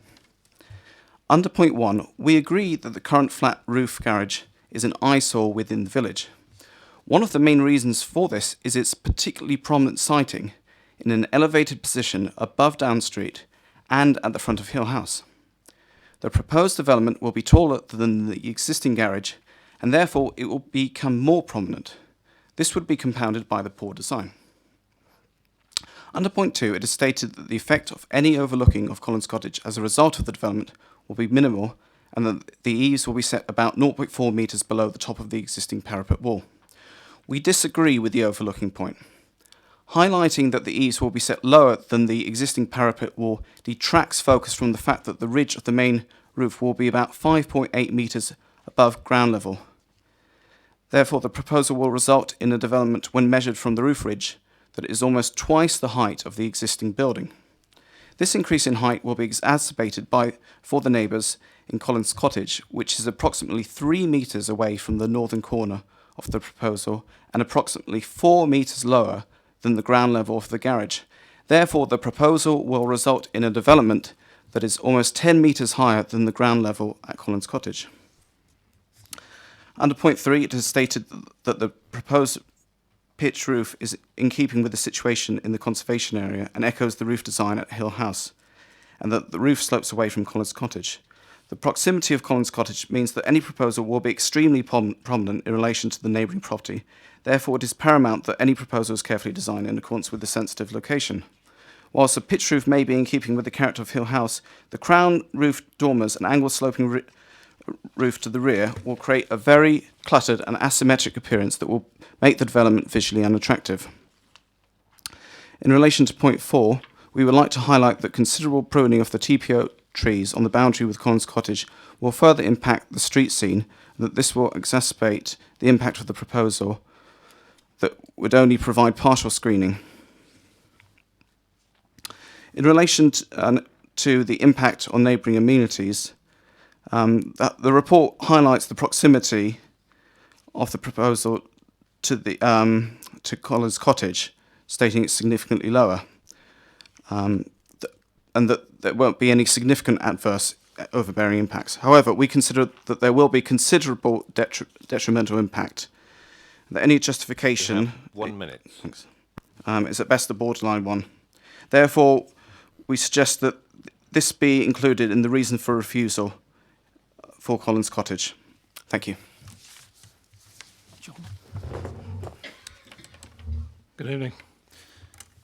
As you know, the planning and appeal has been refused, an earlier one, and dismissed. And I would suggest that this application should be dismissed also. The revised application offers to lower the ridge height of the structure slightly, but imposes the addition of a large and unsightly flat roof dormer window, which is required to give the necessary interior headroom. The application as submitted does not appear to include a roof plan to show the true extent of this structure. And similarly, the revised block and elevation plans make no attempt to show the full picture regarding the relative ground levels of Hill House and its much lower neighbouring property. The garage at Hill House sits extremely close to the plot boundary, and by adding a first floor, it will tower uncomfortably above the level of Collins Cottage. Although the current application is for a workshop, committee members may wish to consider the notice of permission for condition of retention of the garage, which Can was I ask you imposed to wind up, please? in July 98, which states the garage shall not be converted or used for any residential purpose other than as a domestic garage. Thank you very much, gentlemen. Committee, do you have any questions for the speakers, please? Nope. Thank you very much, gentlemen. Mr. Craven, please.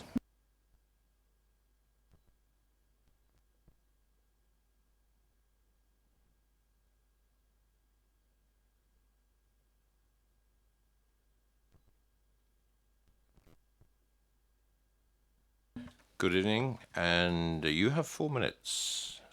You got it. That's the button. Good evening to all, and thank you very much for giving your time this evening. I was going to start on the list of buildings, but I think that's been covered from the appeal, and so I assume that clears things, and that the agreement that heritage assets will be preserved. So on the concern of the character and the conservation area, the appeal was turned down on the basis the original plans were too large and the roof was uncharacteristic in its unsymmetrical design. Hence, it didn't enhance the appearance of the conservation area. On reflection, I would agree that the original plans had gone for usable space and could have been more attractive. However, this second, very much amended plan has the ridge height of the extension 25% lower than the first. It's symmetrical and totally in keeping with the rest of the property, literally going up in steps in harmony with the other pitched corners of the main house overlooking the drive. It even has the dormer window to match. I think that the intended addition of environmentally sourced hardwood garage doors to match the other doors on the drive would improve the appearance even further. Both the inspectorate and the conservation officer agree that the present garage is unsightly. With the sad demise through disease of the original 3 copper beech trees in the drive, the garage is somewhat more visible from some angles, particularly the pub. As the garage frontage predates my ownership of the last 25 years, there was comments about the planning before, but that frontage was there and there was a wooden back to it, which I formalised. I just think it's time now to improve on it, given that the visibility is there, and this revised plan does just that, in my view. The comments about the trees, I've had lots of tree surgery surgeons sort of views about it, and the tree which lost its top, which went through the garage a year or two ago, the far side was trimmed very, very hard and has left the trees unbalanced, and so it actually needs pruning now anyway. But the health of those trees, particularly if that pruning is done before the building work is done and left to grow back again, I think would be assured. Yes, it is disguising some flat roof element above the dormer window behind the pitched front corner of the building, but the rest of the roof is tiled, as are the dormers. The flat cap to the dormers is needed to give usable headroom, given the lower overall height. With the angle that the garage is to the road, the dormer window facing into my back garden would hardly be a notable feature, tucked behind the pitched frontage. As for the flat roofs being not in keeping with the village, even if hidden, it's not as though there aren't flat roofs across the village. And just across the road we have Fairways, Guello and the White Cottage, just to name 3. In this case, the flat element of the roof is a small part of the roof, and as said, it will disguise from view by the pitched front and back, and I can't see really the problem with that. You have 1 minute. I also think that this symmetrical balance and lower roof height is more sympathetic to Collins Cottage. Understandably, the objectors are they're the only ones that we see the back of the building, but as this extension is far less intrusive than the first plan, the garage only overlaps with the drive of the cottage and is hidden behind 2 yew trees. The extension would take no light from the cottage, and there is no new window facing them, so they would be no more overlooked than they are now. From the end of their garden, they will see the back pitch of the roof rather than the extended tree that they see at the moment. But once it's built, I don't think they would even notice it at the moderate height of this plan. I ask you to approve these plans and so allow me to tidy up this unlisted house in the village that, according to all comments already, has an aesthetic problem with the present garage, which this plan would alleviate. And thank you. Thank you for the timing. Members, any questions for the applicant? Nope. Thank you very much. Questions to officers? Councillor Bound. Thank you, Chair. Page 127, the bottom paragraph. The current proposal is similar to that previously approved. I couldn't see any reference to approved applications. That's correct, Councillor. That should read refused. And one other question: what is a crown dormer, please? Excuse my ignorance.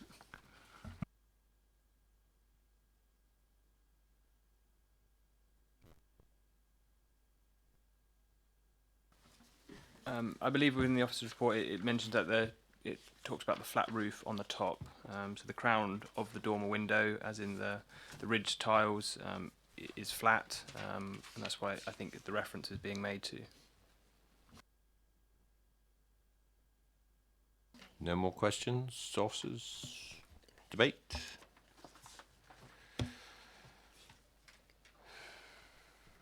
Councillor Robinson. I think this is an awful lot of this hinges on land heights, and I think there's a really good case for deferring this for viewing. Are you proposing that? Yeah, I'm happy to propose that. Really don't feel I can make a sensible decision without seeing this. Do I have a seconder for that? Councillor Potter. It's been moved and seconded for deferral for the principal reason of conducting a site visit. All those in favour of that proposal?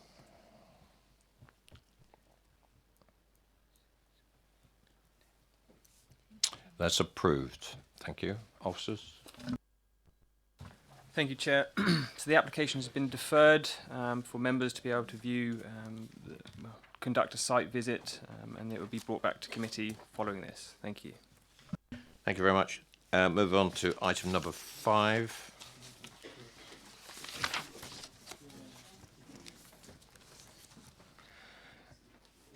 And could I ask Mr. Pettit and Mrs. Dow to come forward, please?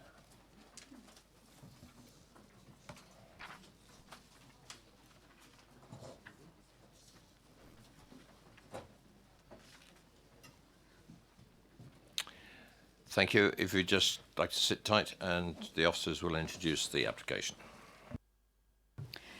Thank you, Chairman. The application before you is at Breezehurst, Hilliers Farm Lane, Gore End.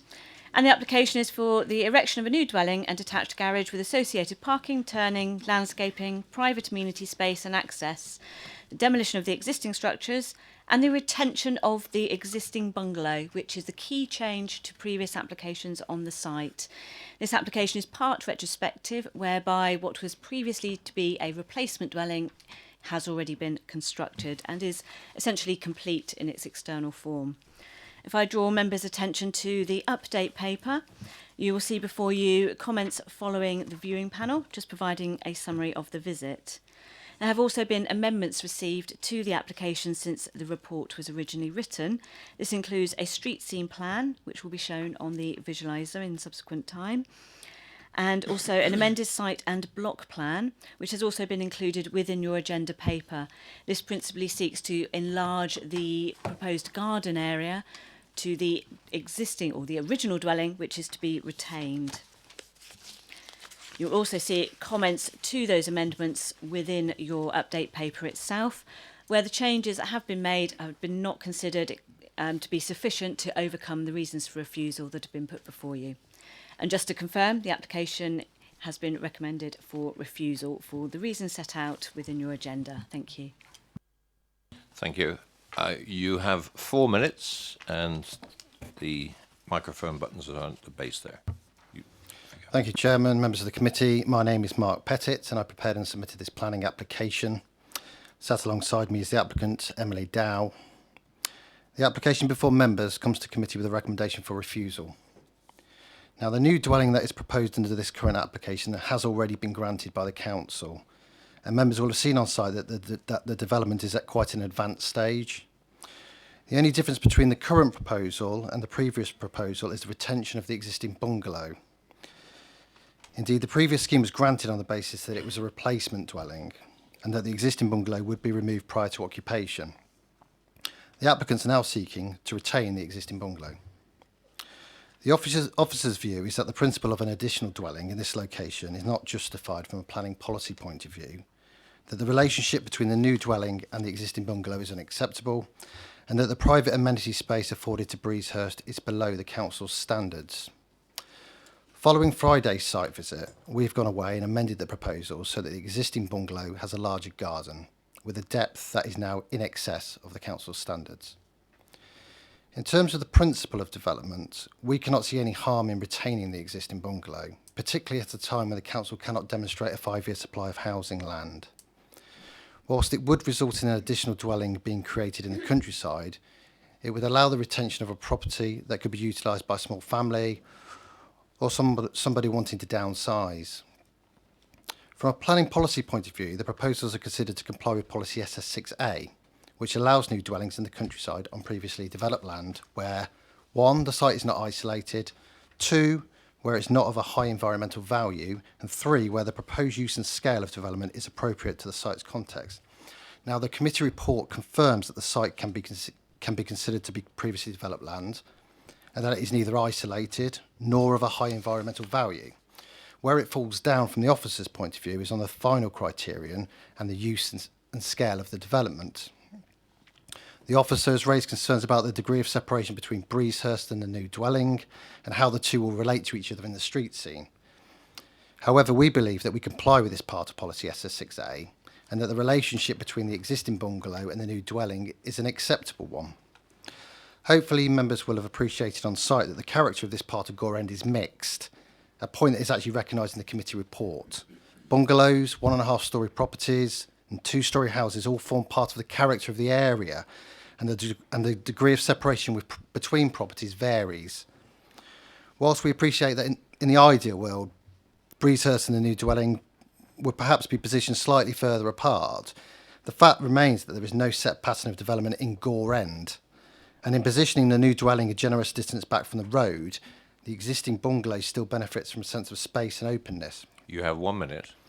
The new dwelling is an attractive addition to this part of Gore End, whilst the existing bungalow is a long-established feature in the street scene. There's no reason why the two cannot successfully coexist, and we believe the two sit comfortably together. So in summary, we consider the proposed development to be acceptable from a planning policy point of view. It will make a small but worthwhile contribution to the council's housing land supply position in a location that has been recognised as not being isolated. The relationship between the new dwelling and the existing bungalow is considered to be acceptable, sitting comfortably in the street scene and contributing to the mix of properties in this part of the village. The amenity space for Breezehurst now exceeds the council's standards and can be achieved without compromising the garden area for the new dwelling or raising any issues of amenity. It is therefore respectfully requested that planning permission be granted accordingly against your officer's recommendation. Thank you. Thank you for that. Members, questions to the applicant? No. Okay. Thank you very much. There are no other speakers. Questions to officers? Debate. Councillor Bound. I'll start off, Chair. I mean, the site visit was quite essential, I think, in terms of being able to see what's been built already in relation to what the applicant wants to retain. My opinion was that when we visited the site and we went into the rear garden of what they wish to retain, how the new build totally dominates, to my mind anyhow, the bungalow that they want to retain, giving it a very sort of enclosed enclosed feel with a sort of almost a lack of light. I appreciate that moving the fence back to give them more amenity space will improve the situation, but not as we saw it on Friday. I mean, something else I find somewhat incongruous there was one of the reasons apparently that was given for granting permission for the new build was that it would get rid of an old build which was inefficient in terms of the environment. And now all of a sudden we are wanting to retain an old building which is inefficient in terms of the environment and retain obviously the new build has already been put up. So I want to hear what other people have got to say in terms of debate, but I'm coming down, I think, on the side of the officers in terms of this. But I'm not. I want to hear what's said first of all. Thank you. Councillor George. Thank you, Chair. Looking at this and looking as a plot overall, I must admit from a street scene point of view, you know, the bungalow has been there for a long time, I believe, and, you know, it's part of the street scene. And the house itself, you know, it's not entirely incongruous and or out of place there. So I think the seat screen looks reasonably okay from my point of view. But I do have a little bit of a problem with the overall scale on the plot and the amenity space. I think by moving the fence back to give more to the bungalow, we're just taking it from the main house itself. And given the size of the house, although it probably meets our standards, it doesn't fit in too well with other sort of similar developments and the space around them in the area. So my concern is not so much the seat stream, but it's the amenity space and what's generalised in that area in terms of the available amenity space for each of the dwellings. That's my main concern. Anyone else? Councillor Potter. I think I remember properly the debate that we had at the time, going back a couple of years, and the persuasive argument being in regard to this relatively new and large dwelling, that it would actually clearly in its own right, I think, form the bulk of the site that was being offered as the site to be developed, and that was conditional upon, well, not conditional, sorry, accepted the proposition that that would follow the demolition of the existing dwelling. And in terms of the overall appearance, I mean, we were persuaded that this new property would look appropriate within that street scene. But that was very clearly in my mind at the time on the basis the bungalow was coming down. And I fully endorse the officer's commentary and description within the report, quite frankly, in terms of the incongruous nature of the street scene that retaining the bungalow would create. And quite frankly, I support the officer's recommendation, proposal that this application be refused. A proposal, Councillor? Yes. Thank you. Do I have a seconder? Councillor Leeks. Do you have any comment, Councillor Leeks? No. Thank you. Proposed and seconded for refusal. All those in favour?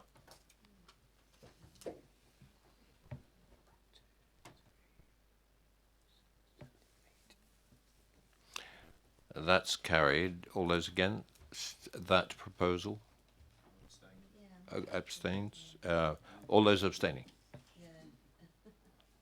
1, 2, 3, and I'll be abstaining too. Officers. Thank you, Chairman. That application has been refused as per the reasons given within the agenda. Thank you. Move on to item number 6. And is it Councillor Boyle from the Parish Council?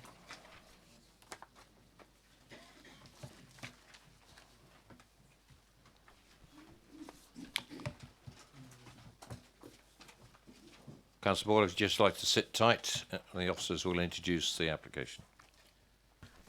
Thank you, Chair. Item number 6 can be found on page 162 of tonight's agenda, and is an application for permission in principle for a residential development of up to 4 dwellings at land to the south of Ramsdale Road, Monk Sherborne.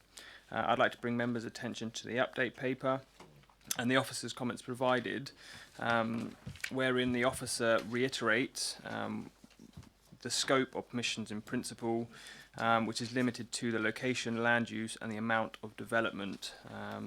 The areas was stated on page 163 of tonight's agenda, and the officer reiterates that point within the update paper.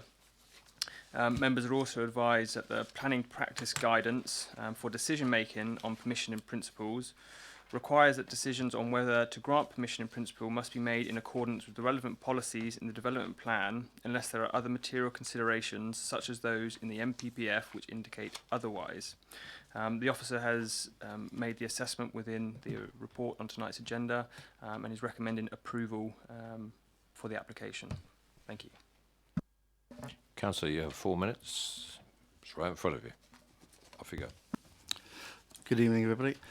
I would like to represent the views of Monk Sherborne Parish Council, and we strongly object to this application. The applicants approached the council initially by writing without notifying us of the parcel of land involved. They were subsequently invited to the public participation of the following meeting and gave a brief view and basically sold the idea of the application on the basis that there would be a survey of the parish or the community to see what their housing needs were, and the parish council and the community would be involved through the whole process. It soon became clear that they were not sincere in their desire to carry out the survey and even discuss the results. The dialogue soon ended with the parish council, and there has been no demonstration of a need that's been established as per the proposal, and no comprehensive assessment of the requirements of the residents. In summary, the application is outside the settlement boundary. It will have a significant impact on the adjacent listed buildings. It's also at one of the 3 entrances to the village and will fundamentally change the view. It has a serious impact on not only the listed properties but all the adjacent properties. There are planning policies that I think the residents group will go further into when they follow me.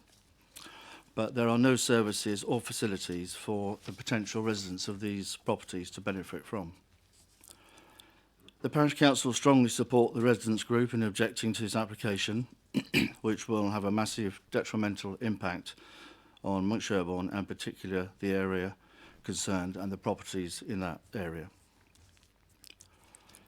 We feel the application has been handled in a most unprofessional manner and given total disregard to the community. Parish Council urged the members of this committee to refuse this application, as we feel there is no justification for it. Thank you. Thank you very much. Questions to the Parish Council? No questions. Thank you very much. Mr. Graham and Mr. Strickland, please. Sorry, Ms. Graham. I do apologise.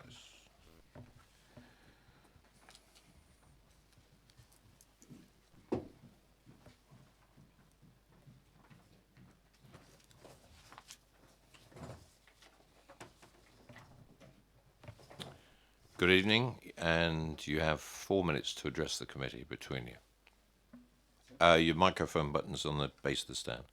That's it. Good evening, and thank you for giving us the opportunity to present our opposition to this proposal. My name's Dave Stickland. This is Becky Graham. We're both residents of the village. We represent the 38 residents who sent in a letter of objection. 30 of them are sat behind me here tonight. And in total, 75% of the entire voting population of the village have signed a petition objecting to this application. You have a copy. This represents an overwhelming local objection to this proposal. There is very clearly no local demand for this. I would also like to point out that vocalism have been misleading and unprofessional throughout the whole process in their dealings with both the residents and the parish council. Their summary of the local needs survey was presented incorrectly, and they have lied to the council about the outcomes. Thank you to the planning officer for recognising this in your summary and discarding their evidence. If we had seen the real outcome of the housing needs survey, it would have been very clear that there is no local need for 4 large new homes in Monk Sherborne. The social and economic objectives for both PIP approval and SS6 in the local development plan are not met. There is no pub, shop, post office or doctor. There are no local amenities at all. There is also no local employment. The nearest bus service is over 1 mile away with no pavements or street lighting to walk there safely. The local road network is already at capacity and can't take any more traffic. The existing sewage infrastructure is not fit for purpose, with local sewage currently being piped away over land in temporary surface pipes. This proposal will actually accentuate the process to pertain to isolated forms of development. The application would result in the erection of houses in an already isolated location within the countryside. It does not represent a sustainable form of development where the harm would significantly and demonstrably outweigh the benefits. The proposal is therefore contrary to the National Planning Policy Framework and Policy SD1 of the Basingstoke and Deane Local Plan. The proposed site is adjacent to 2 listed properties, Lilac Cottage and Fairley, and opposite a third, Jonathan's Thatch. That's 3 listed properties right next door to this proposal. In addition, the conservation area is 100 metres down the road, and Monk Sherborne, listed in the Domesday Book, is a small rural village with a very unique heritage.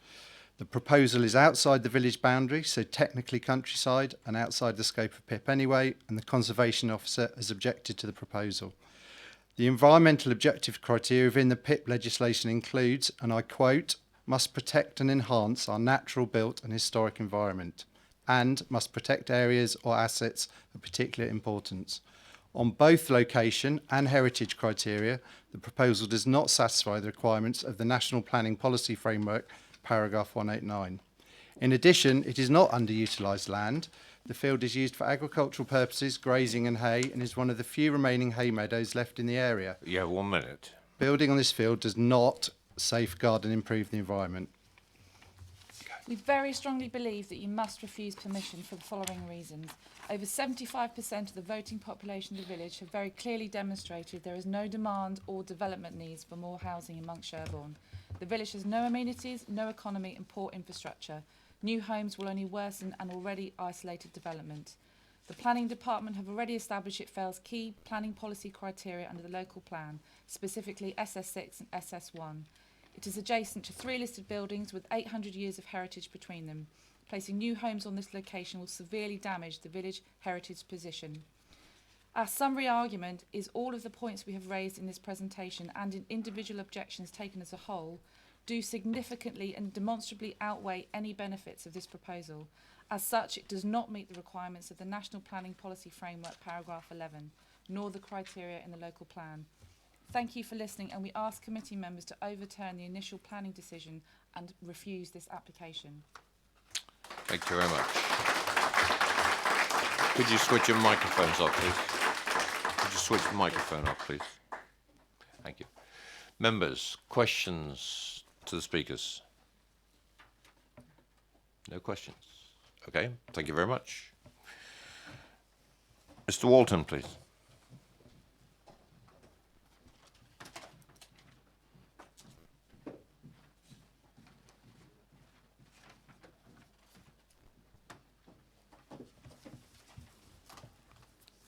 Good evening. Mr. Alton, you have 4 minutes, and you know where the speaker is, the microphone is. There you go. No. That's there we go.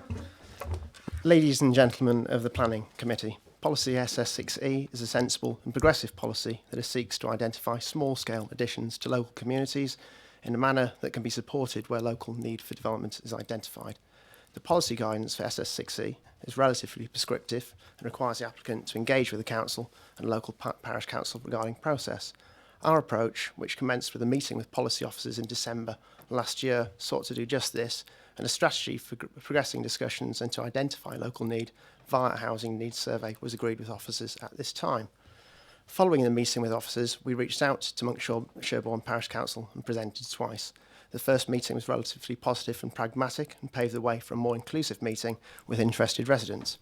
Sadly, the second meeting provided little chance to discuss scheme merits and instead was focused on strong feeling of those residents that the parish council had in some way done a deal with the applicant.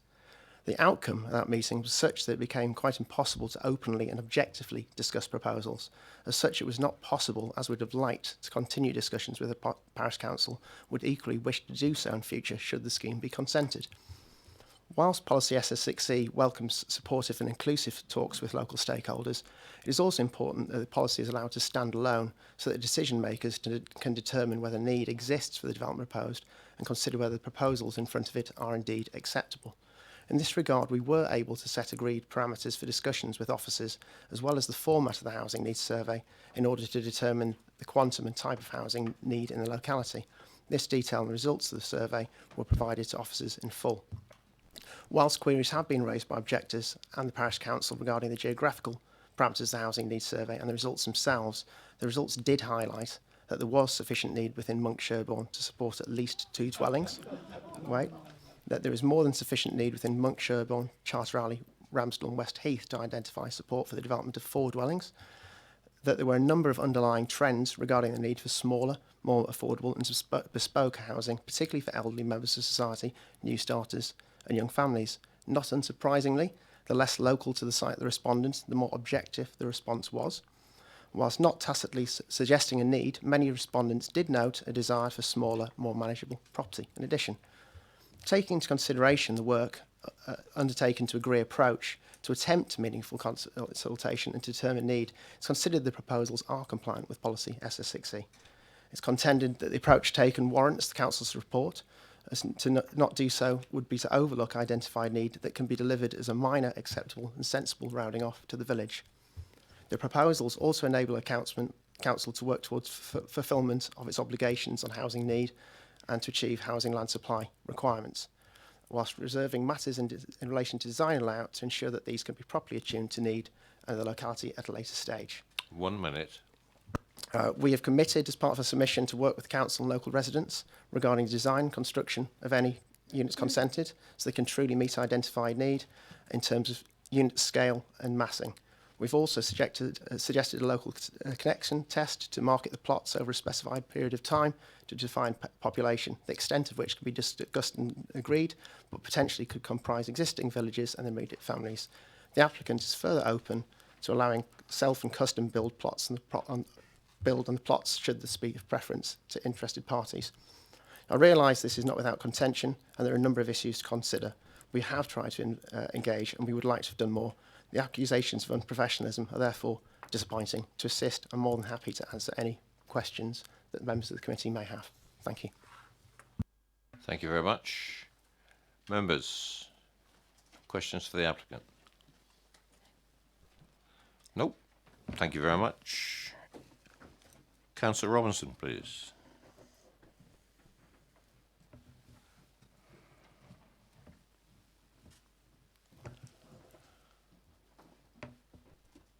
Ward member, you have 4 minutes.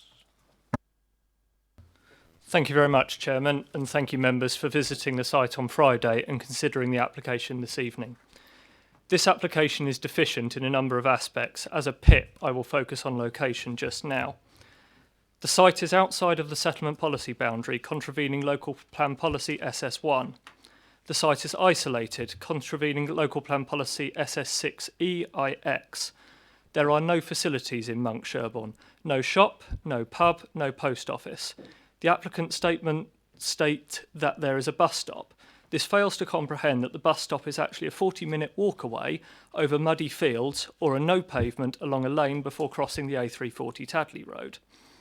The site is isolated as outlined in NPPF policy paragraph 55, and heeding the Braintree case, accessibility to services, facilities and employment from the site other than by car would be poor.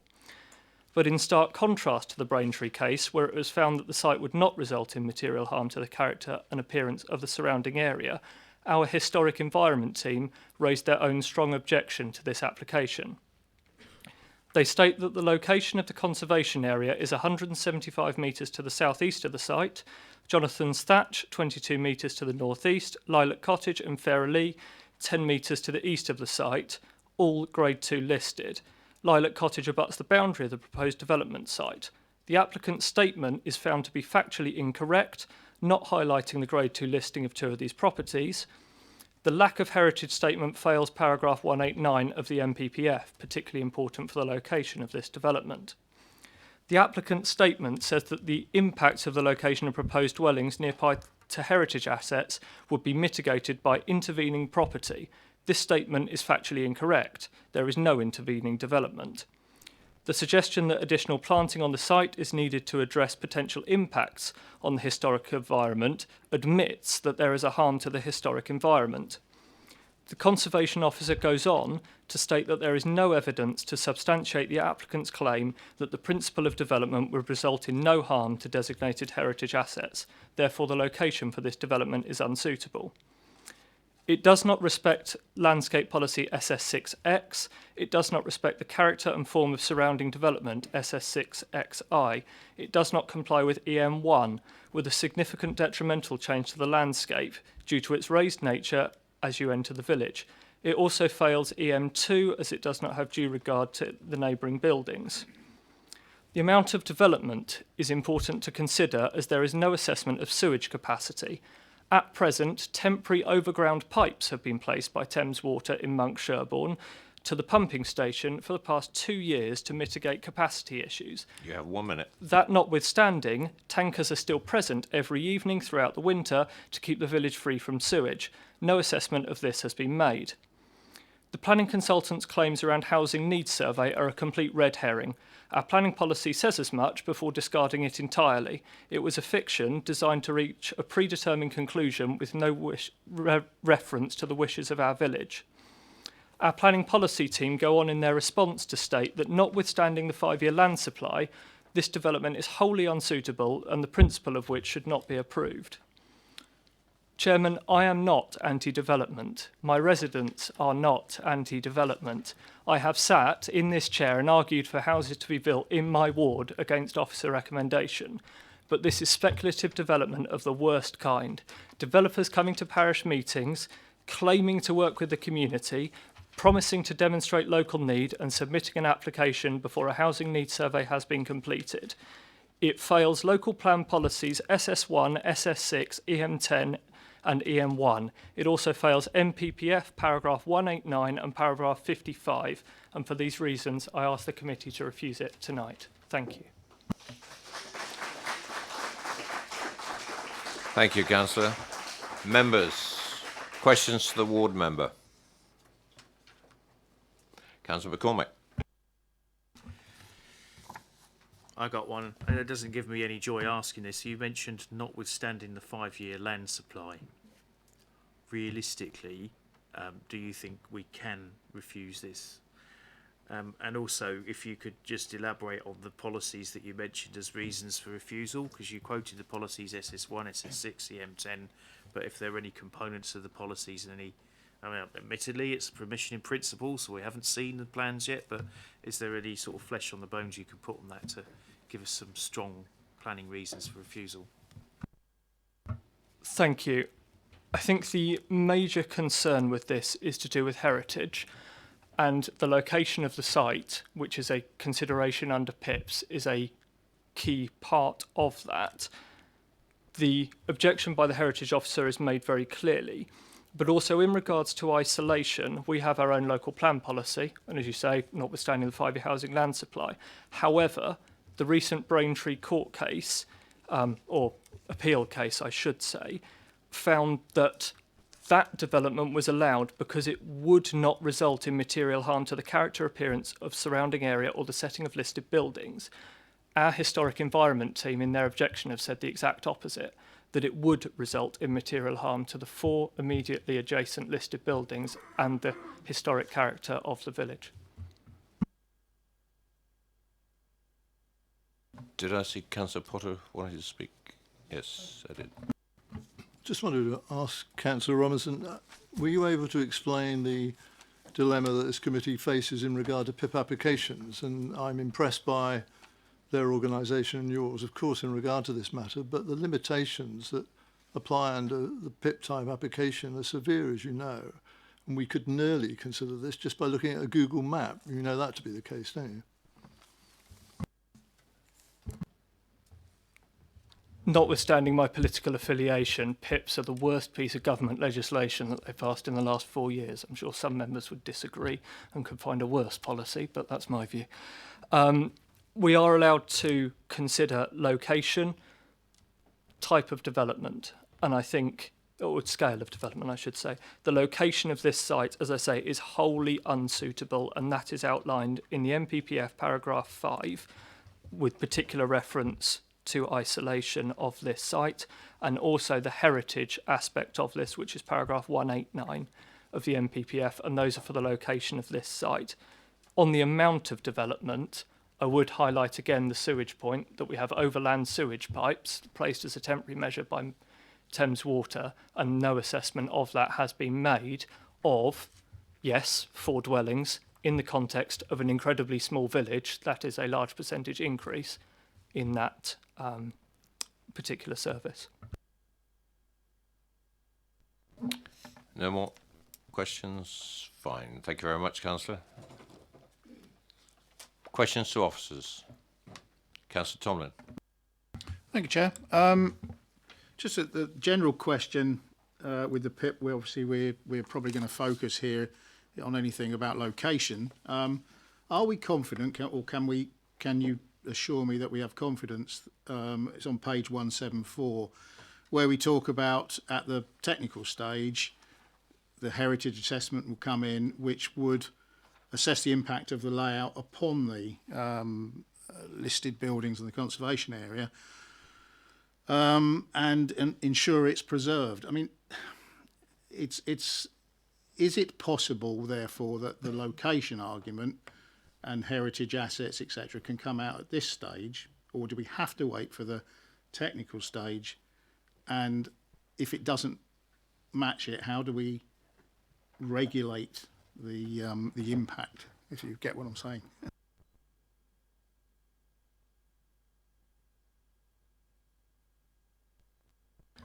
If members were minded to refuse the application and felt it was wholly inappropriate on heritage grounds, and they thought there was harm for the principle of development on the site to those listed buildings, then it could be the case that members could refuse it for that reason.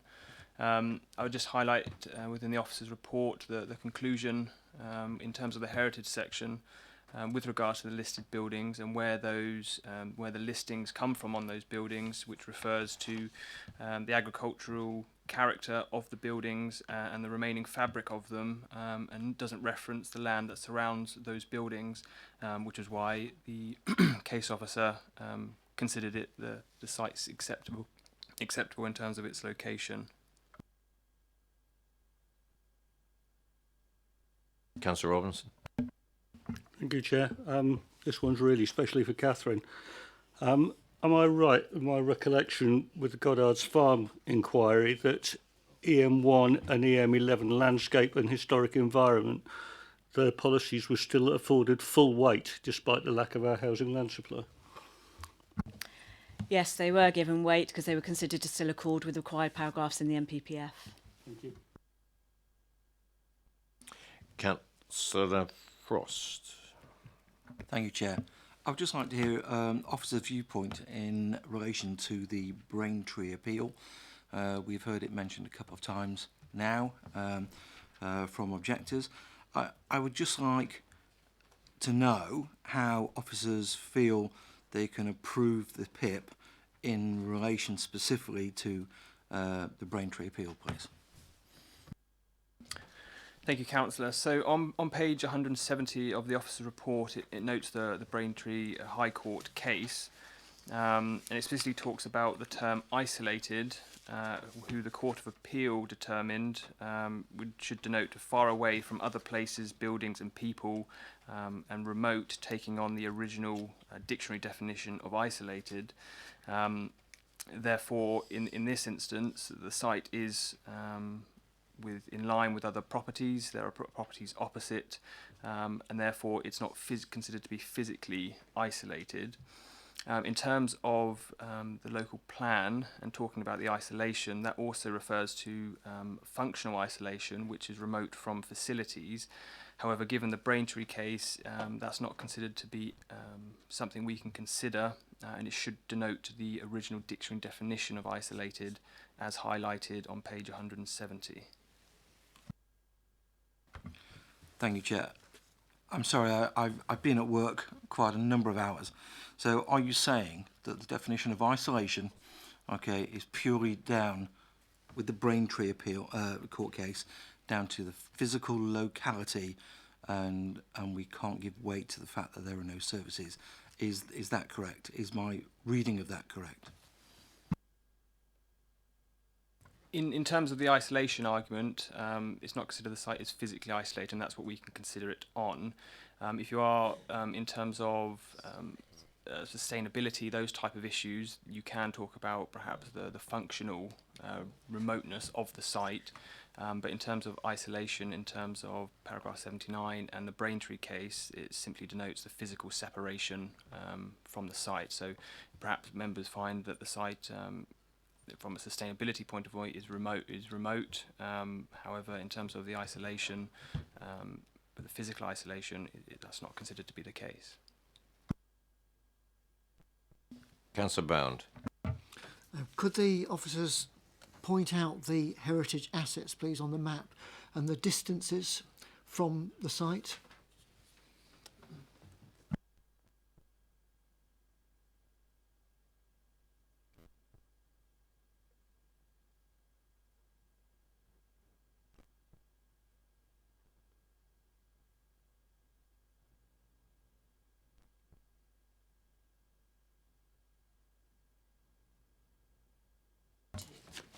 So on page 173 of the committee report, it outlines the distances between the properties. As you can see on the visualiser plan, Jonathan's Thatch, which is across the way from the site, is located 22 metres to the northeast. Lilac Cottage, which is just this property here, as it can be demonstrated on the plans, and Farley are 10 metres east of the site.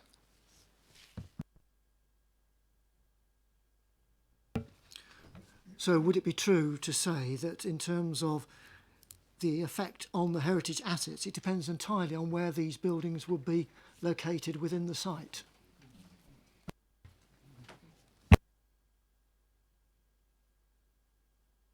In short, yes, it would depend on where they're located within the site, the distance from them, the design of the properties. Yes, a number of issues which would be considered at technical details consent stage if this was granted following the recommendation. Councillor Robinson. Thank you, Chair. A couple of the speakers referenced NPPF para 189. I'm not familiar with it. I would appreciate somebody reading it out to us. Thank you.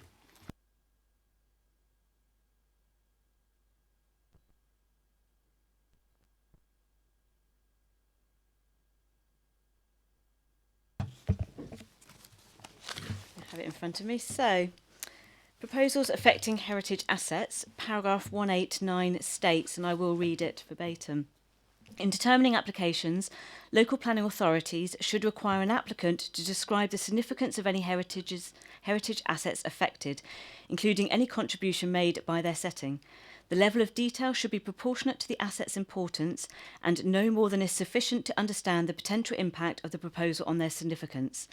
As a minimum, the relevant historic environment record should have been consulted and the heritage assets assessed using appropriate expertise where necessary. Where a site on which development proposed includes or has the potential to include heritage assets with archaeological interest, local planning authorities should require developers to submit an appropriate desk-based assessment and, where necessary, a field evaluation.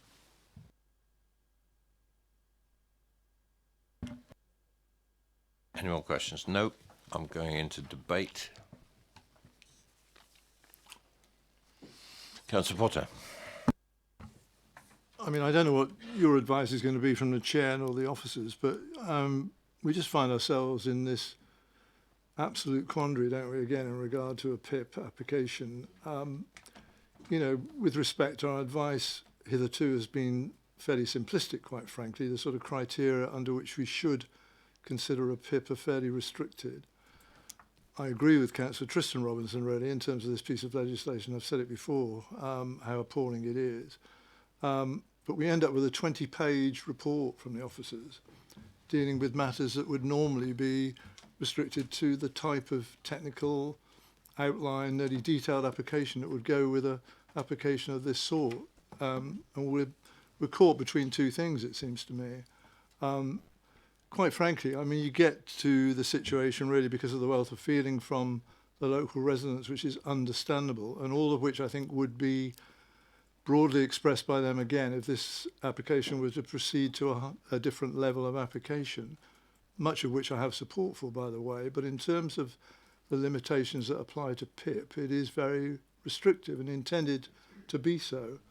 Now, quite frankly, and I haven't done it up to now, but I'm inclined to vote against this PIP application simply, I think, to test, dare I say it, the situation, really, because if it's rejected, I don't doubt there'll be an appeal against it. And I'll be fascinated to know just what the sort of appeal would result in there, really, in terms of all the matters that have been raised this evening. Will they be the subject of a commentary by an inspector, or would they not? And I just think that we are really caught between a rock and a hard place on this. But there are lots of sustainable reasons to say why this development shouldn't take place if it were to be considered in the way the applicants, in the way that the objectors have actually analysed. The limitations of PIP restrict us in debate about most of those. We can't apply conditions, and therefore, quite frankly, in my view, I would move rejection of this PIP application for the very good reason, quite frankly, that I'm persuaded by the arguments that could come in due course and have been listed tonight. Do I have a seconder for this? Councillor Robinson. Now, we may have to take advice from officers on the reasons for this. Well, they were enumerated by some of the speakers. What I'm going to do is confirm with the officers that they are valid reasons in the PIP context that we can reject this application. And we had a list of MPPF and a commentary on some of the appeals, and with respect to the historic environment and the listed buildings, of course, we have the Goddard's appeal right on our doorstep and the judgment there. So I'll ask officers' advice on this one and see how we can actually put this together, and if we can. Thank you, Chair. I mean, just to reiterate, obviously, it's for the committee to come to their own decision as to what potential reasons for refusal would be. I won't attempt to recount every point that's been raised in that regard, but I suppose to give the committee guidance as to what falls within those areas of matters of principle in terms of location, etc. I mean, if the concern was in relation to heritage assets, and the committee's view was essentially that the release of that site in itself would be unacceptable in those terms, then that would be a valid in principle reason that you could pursue. Similarly, in relation to listening to the debate, Councillor Frost raised the issue about sustainability in terms of access to facilities and services, and I think that came up in Councillor Robinson's point. So again, they would be points of principle that you could consider. But I suppose reiterate that obviously that is a matter for the committee to consider in terms of which ones are put forward. I'd be happy to provide any guidance on any particular points that the committee may wish to pursue in that regard. But those two are the ones that I think have been come across loudest, I suppose, in the debate so far. I have to come back to the proposer. I'm not trying to put you on the spot, Councillor Potter, but I made a note of several of them. Our own policies, SS1, SS3, 1X, I think was mentioned at one stage, but I think it's the MPPF, paragraph 165 and para 5, I think was mentioned. and 189, but I think those three were there as well. 55. Chair, if I may, I mean, obviously I know that references to policies such as SS1 and SS6 are of little point really with the position that we face, and paragraph 11 of the MPPF supersedes that, but I think there is sufficient within what's been quoted tonight, within 165 and 189 of the MPPF to give us succour in this regard. There was something else that was just mentioned a second ago, shouted out, what was it, 55? Okay.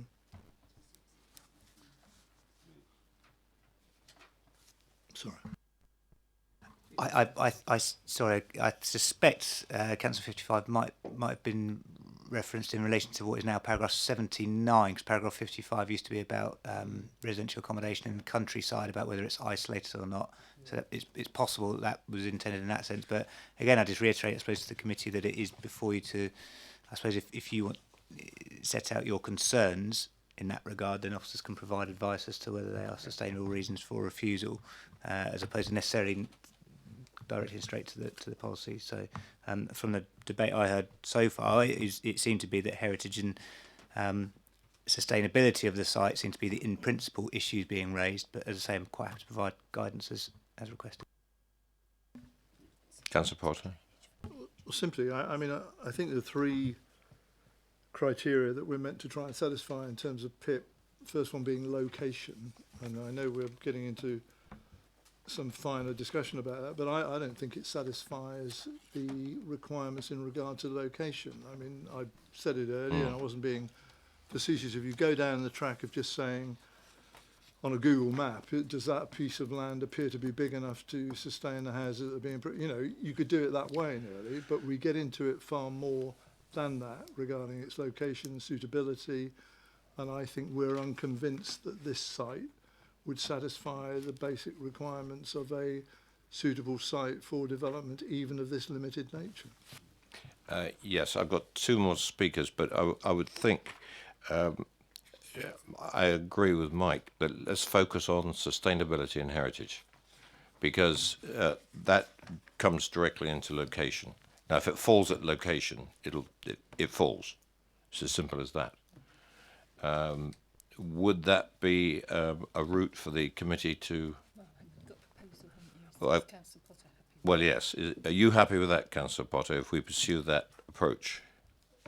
Well, I'm more than happy, Chair, and you know the dilemma that I face, obviously, in this regard, but in my endeavours to help everybody else, I'm probably making it worse. But the serious point about this, in terms of a PIP application of this sort, and we've struggled with them before, but I have no reservation in seeking this being refused, and I think the processes that might follow from that could be rather helpful more than hindrance, quite frankly. So I have a proposer and seconder. Councillor Robinson. Thank you, Chair. I'm just looking at CN7, which I agree with what you say about focusing on heritage and landscape, but CN7 says development proposals will be permitted where they provide or improve essential facilities and services. I think an essential facility or services is the ability to remove sewage from the village. And that clearly, this is not going to provide or improve that. So whether I'm quoting the right policy or not, I think that should be included in the revision for refusal. The sewage situation. Yeah, I think that would be the right policy. I think I would just draw members' attention to the report in setting out where that issue would be dealt with in terms of the requirements for sewage undertakers to provide that. So I can entirely understand the concern that's been raised. I don't think it would be a sustainable reason for refusal in that regard. But so I think if members are minded to, I think, progress the motion for refusal, as say, I understand the two key issues to be sustainable development, which would be policies SD1, SS1, SS6, notwithstanding the weight to be attributed to those in the 5-year supply, and in essence the policies in relation to the MPPF. And then on heritage grounds, just seek clarification, presumably, again, listen to debate, that is in relation to both the impact on the listed buildings and the conservation area, even though it's the setting of conservation area, And again, I just seek clarification on that point, Chair. Right. Councillor Potter, you're the proposer. I'm grateful, Chair, obviously, for Mike's very technical and proficient advice. Thank you for that. Yes, and to include this location, the fact it's in the setting of the conservation area, because it's right on the boundary of it. And the list of buildings. It's proposed and seconded for refusal on the basis of what we've just been discussing. All those in favour for refusal?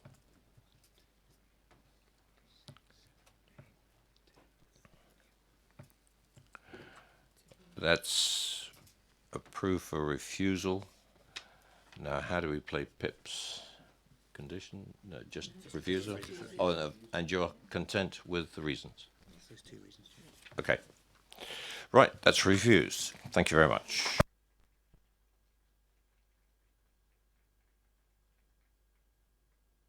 Move on to item number 7.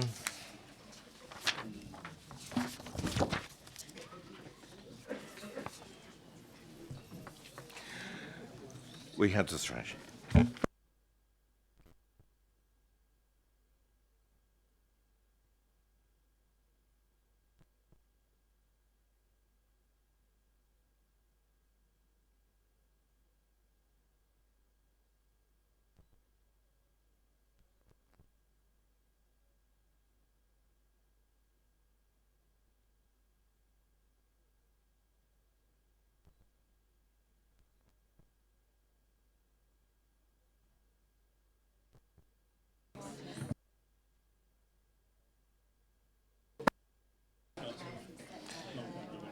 May I have Councillor Roger Doust, please?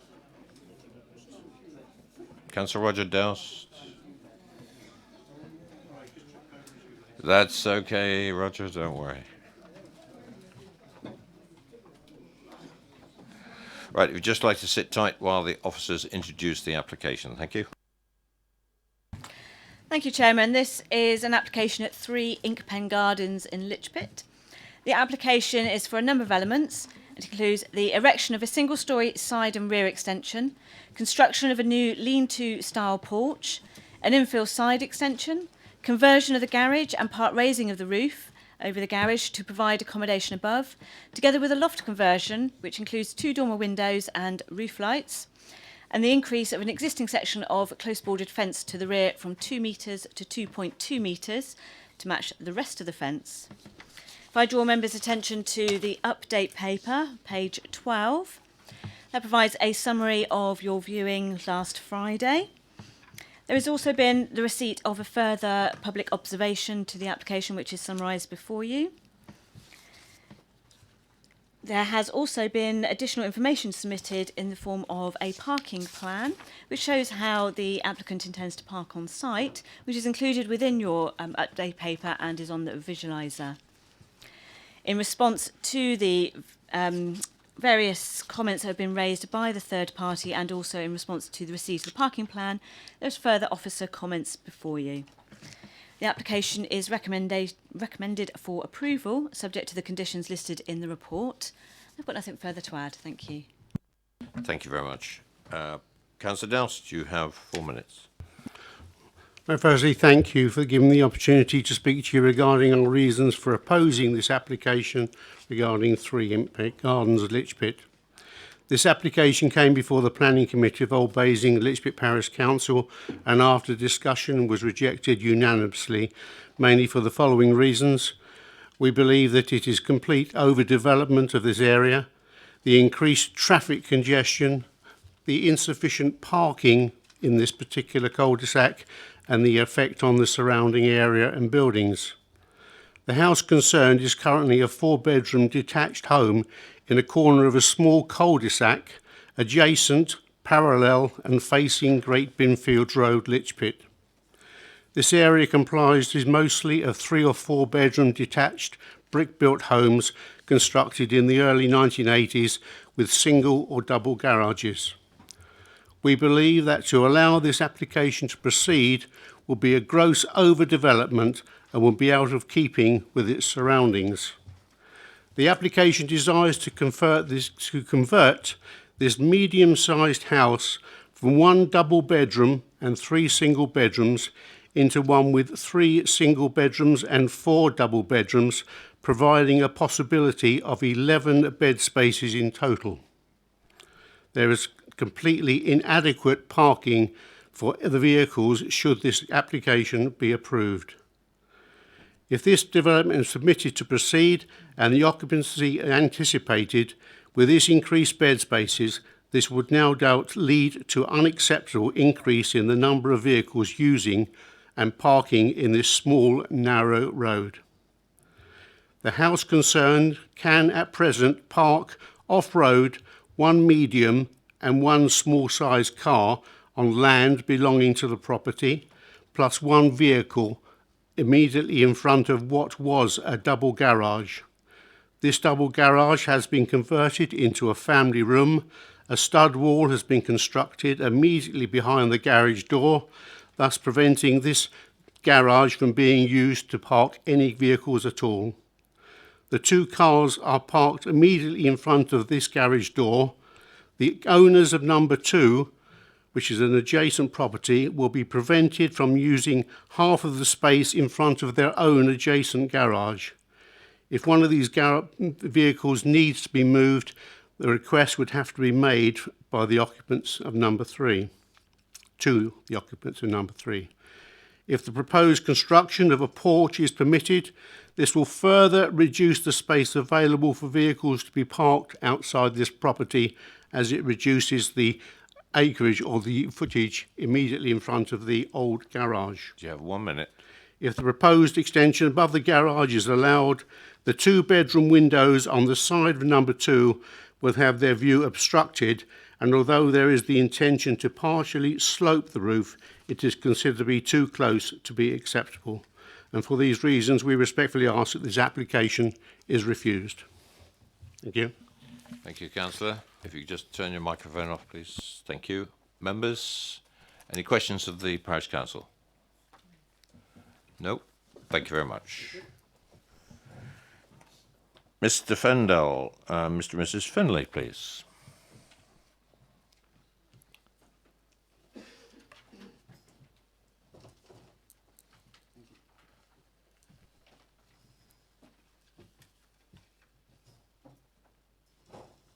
Gentlemen, good evening.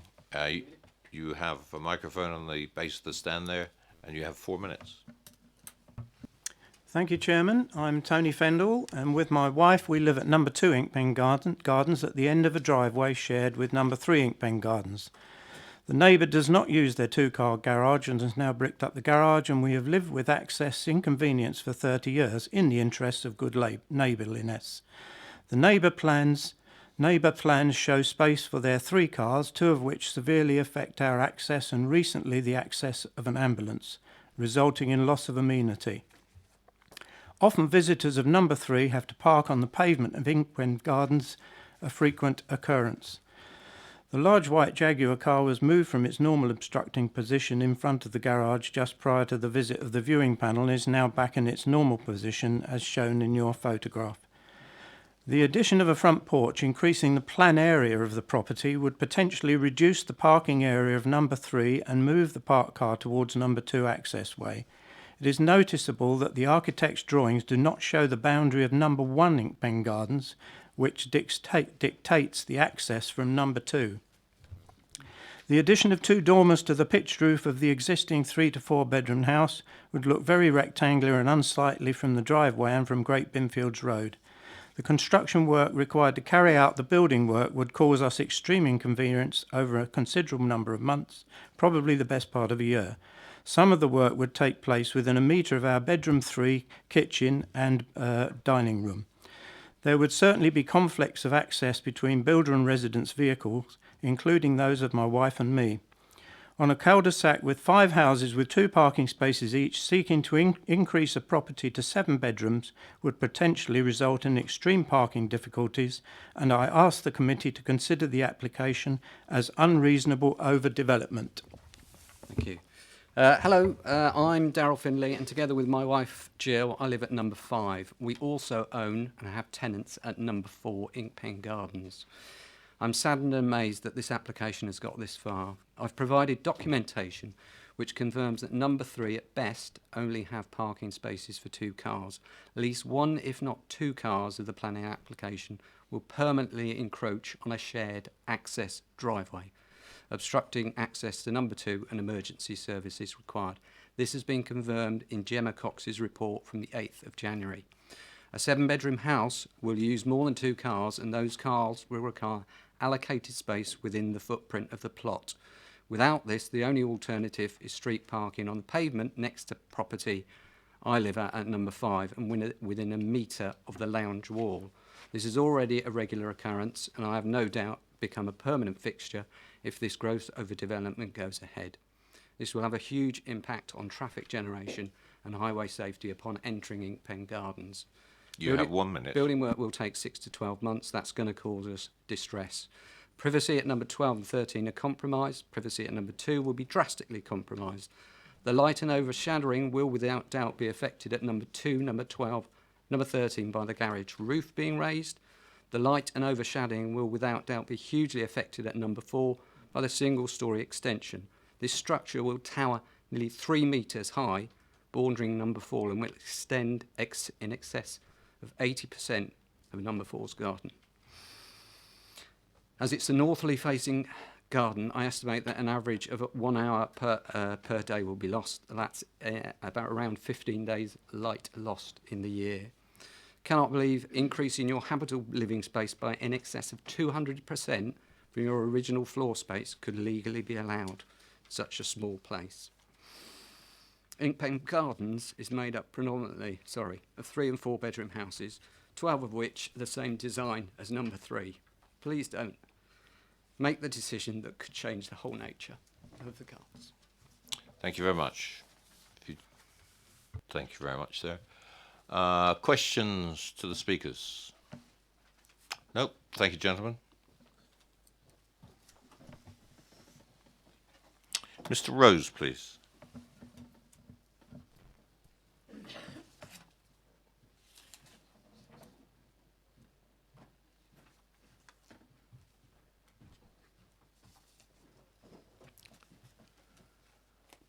Good evening, Mr. Rose. You have 4 minutes, and the microphone's right in front.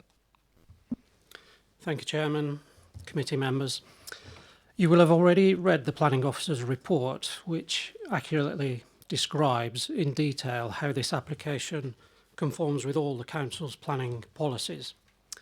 The report states that the proposed development would be of an appropriate design and would relate in a sympathetic manner to the street scene and character of the area. The report also states that the proposals would not result in undue loss of privacy or cause undue overlooking, overshadowing, overbearing or noise and disturbance impacts to neighbouring occupiers. The final point of the report confirms that the development would provide sufficient parking provision in accordance with highway requirements. There's some points I'd like to focus on in the time available. The first is that works proposed to the roof and the rear extension are well within the limits of permitted development and neighbour notification guidelines. This was reiterated to members on the site visit and is an important material consideration for the application. These elements of the proposal should not be in dispute. In terms of the extension over the garage and the impact on number 2, the Planning Officer's report addresses this issue again in some detail. It's true the ridge has been raised by 750 millimetres to achieve the required headroom, but members will note that we have also replaced the existing gable end with a hipped roof and actually lowered the eaves level closest to number 2 by just over 1 metre to compensate and actually improve daylight to the existing windows of number 2. In assessing this change, the officer concludes that the proposals would not significantly impact the occupiers of number 2 by virtue of loss of light or overshadowing.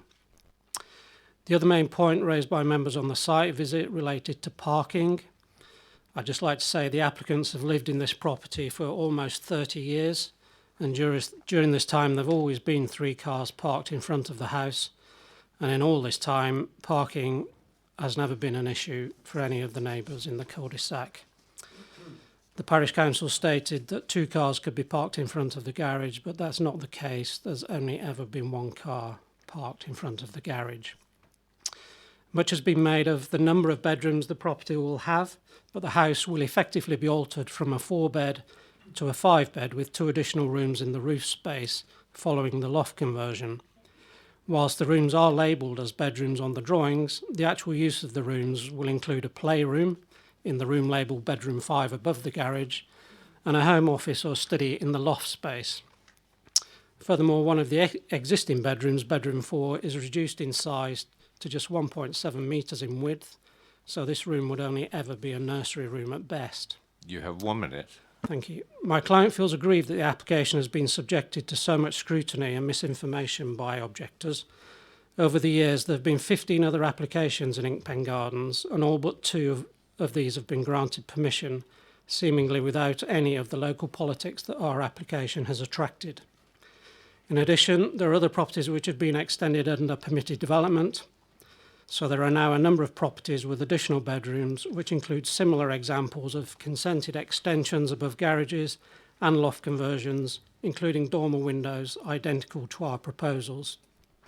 We're therefore not proposing anything within this application that has not already been done elsewhere on the estate. In summary, this application has been developed in consultation with the Council's professional planning team. The applicants are undertaking this work to enable them to continue living in their house in a way which meets both their immediate and future needs. The officer's report confirms the proposals accord with all relevant planning policies and that approval should be granted. I hope members are able to agree with the planning officer and support the application. Thank you for listening. Thank you very much. Questions for the applicant? None? Thank you very much. Okay, thank you. Councillor Goodison, Ward Councillor.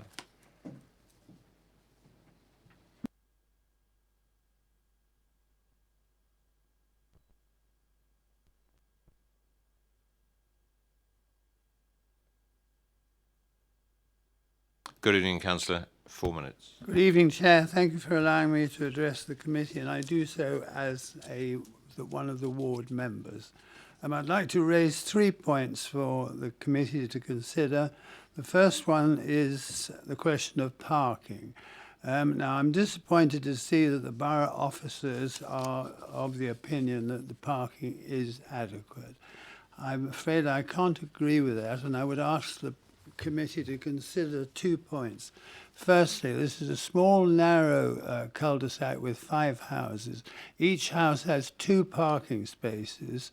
Each of those parking spaces cars have to go in and back out and must have a turning circle so they can get into the public road network. There is no space for any more parking places. I would ask the committee to look at page 13 of the update paper, where it says the agent also confirmed that the applicants have lived at the application site for 30 years and have always parked 3 cars in this way without causing any obstruction to neighbours' properties. This indicates that his 4 bedrooms needed 3 parking spaces. He is asking for a 75% increase in the number of bedrooms. That would suggest that he needs at least 2 more parking spaces. There is nowhere where those 2 parking spaces could be cited. The second point I'd like to raise is the question of overdevelopment.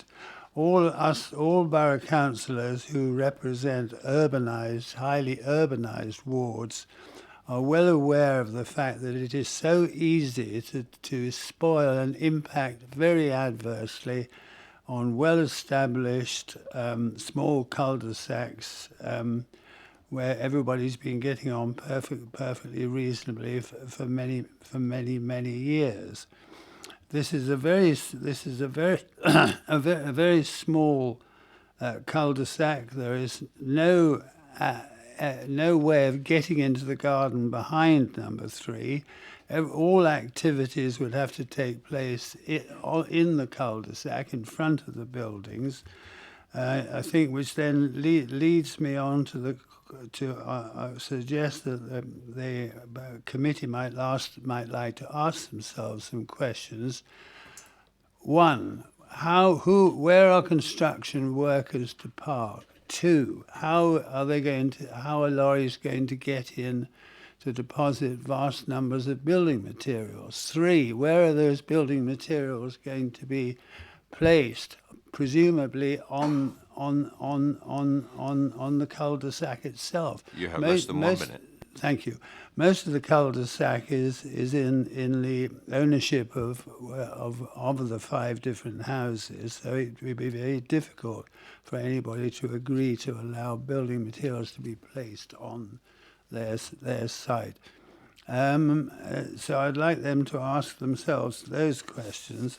And I'd also would ask that you look at, the Parish Council have given you their opinion, page 188, Old Basing and Lichfield Parish Council. If you like to read that statement there, that sums up very well, very concisely and very precisely what the problems are with this application. I would ask the committee to make the just and equitable decision to refuse this application. Thank you.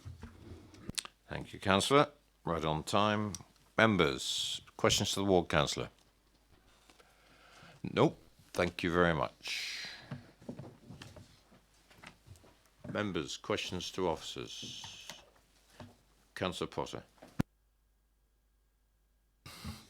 The applicant made reference, and obviously it's contained within our report on page 190, that quoted, if I may, in acknowledging that the proposed development would result in a notably larger dwelling, it is noted that development of a similar design or scale could be carried out under permitted development. What are we meant to read into that in regard to comparisons of scale and design which would be permitted under permitted development? If I read that, it could say, putting it on the line, really, this is a fairly futile exercise that they can do broadly what they're proposing to do under the planning application. Does it mean that? Is that what it's meant to say?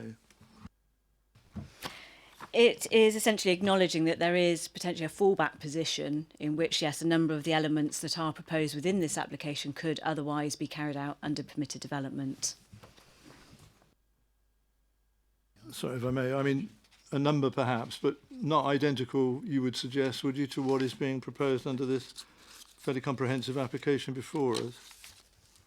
The elements that could be permitted development could be identical to what is before you this evening, yes. Councillor Frost. Thank you, Chair. Councillor Potter did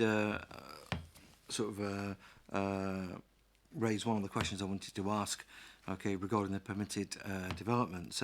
So in reality, they can build under permitted development exactly what's in here. It is my take on it. But my question, okay, is regarding the parking and the SPD. Whilst I understand that the parking cannot, or well, probably will not be, a main consideration for refusal. Okay, could you please just enlighten me why we have an SPD on parking? Okay, when we have, an application in front of us with a parking space that is, not as per the SPD. Could you please explain, okay, why you're touting for, for approval on this? Okay, well, I mean, the SPD that we have covers all types of development across the borough. In referring that and our parking standards within that SPD to this particular development, for a 4-bedroom dwelling, we would be looking for 3 parking spaces. Now, it is anything above the 4 bedrooms, we would still be requiring 3 parking spaces. So that requirement for parking doesn't change in this particular instance, by virtue of the increase in the proposed number of bedrooms. Thank you, but again, I'm more concerned about the actual size of the parking spaces. It actually says in the report that one of the parking spaces, okay, does not conform, okay, to the SPD. So why are we not giving that a little bit of material weight? So the parking space that you're referring to is that in front of the garage, I believe, in which that would be deficient in its depth in accordance with our parking standards for a parking space as set out within the update paper. However, the property benefits from permitted development rights. So whilst the property currently, or originally, had a garage which provided an enclosed parking space, we could not prevent the conversion of that garage and the loss of that parking space. So whatever the circumstances we have, we would end up with a garage that is converted and we are left with just 2 parking spaces on site, whether or not it was proposed through this application. They have the right to convert that garage, which of course displaces that parking space, even though they can't actually provide it within that area that they provided in front of the house. Thank you, Chair. So if you please just indulge me, it's just a hypothetical question. Is why is this application in front of us? If they can do everything on permitted development rights, why are they putting themselves through the pain of scrutiny at DC? Can I just clarify, it's not everything that's within this application that could be permitted development. There are elements that could be permitted development. I mean, I'm happy to run through which could be which if that would help members. Yes, please, because beforehand you actually stated that they could do everything, okay, that was presented here. So I'd like some clarification, please. I apologise if I've misled members in that regard. So, looking at the different elements that are proposed before us, if I start with, we've already touched on the garage, that could be converted under permitted development rights. I'm just going to tick off where we are. We have the loft conversion with the insertion of the dormer windows and the roof lights. That is considered to be permitted development. No, but sorry, the loft conversion of the main house. So I'm jumping around. So you can insert roof lights into a roof space. You can insert dormer windows into the roof space of the main house. The works to a roof, in this instance, that wouldn't be permitted development are those to the garage, where they are raising the roof height and they are looking to insert a dormer window within what we would consider to be the principal elevation, the elevation fronting the highway. So those works there would not be permitted development. To the rear of the property, they are also proposing a single-storey rear extension. Now that could be permitted development subject to a prior notification to the council for a larger home extension. So there would be another mechanism to go through for that process, but there are permitted development rights for rear extensions in any event. To the rear of the property, they are additionally proposing the alteration to some of the boundary fencing, being raised in height from 2 metres to 2.2 metres. It is that additional 0.2 of a metre that requires planning permission. So there are permitted development rights to install fences which are not adjacent to the highway of up to 2 metres. So they're going over that. That needs permission. Just checking I've covered everything. There's a front porch which is also being proposed. Now, whilst the footprint of that porch would qualify for permitted development rights, the height of it would not. So it's captured by virtue of the height. And when you look at the design, it is presumed that the design of the porch is, the pitch of the roof has been designed to match the main house. And that's obviously what's taking it over that permitted development height. So just to reiterate, the key issues that need planning permission at the moment are the porch, the garage roof and the fence. Right. Councillor McCormack. I think just about all that I had asked has been answered now, because I was a bit confused about the permitted development, and especially the dormer window over the garage. It seems to be the only thing that they need permission for, because I was seriously considering what is the point of this coming for committee if there's hardly anything we can do about it. Councillor Tomlin. Thank you, Chair. It's been dealt with on that explanation from the officer. Thank you. Councillor George. Thank you, Chair. I think it's almost been developed, but I'm just looking at this. The reason we haven't got the third car parking space, it's too short. Do I read this correctly? Is partly because of the porch. In other words, it's got to move over further towards the centre of the garage, and therefore you're losing length by doing so. Do I read that correctly into the proposals? In other words, if the car was parked tight up against the house there, it would have more length, and therefore we could actually get that in. Is that roughly right from what I'm seeing?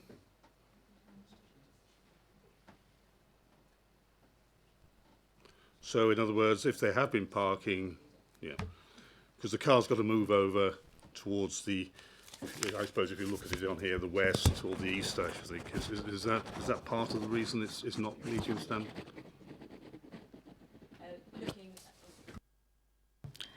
Looking at the dimensions that have been provided on this drawing by the case officer, it would appear still to be deficient in length.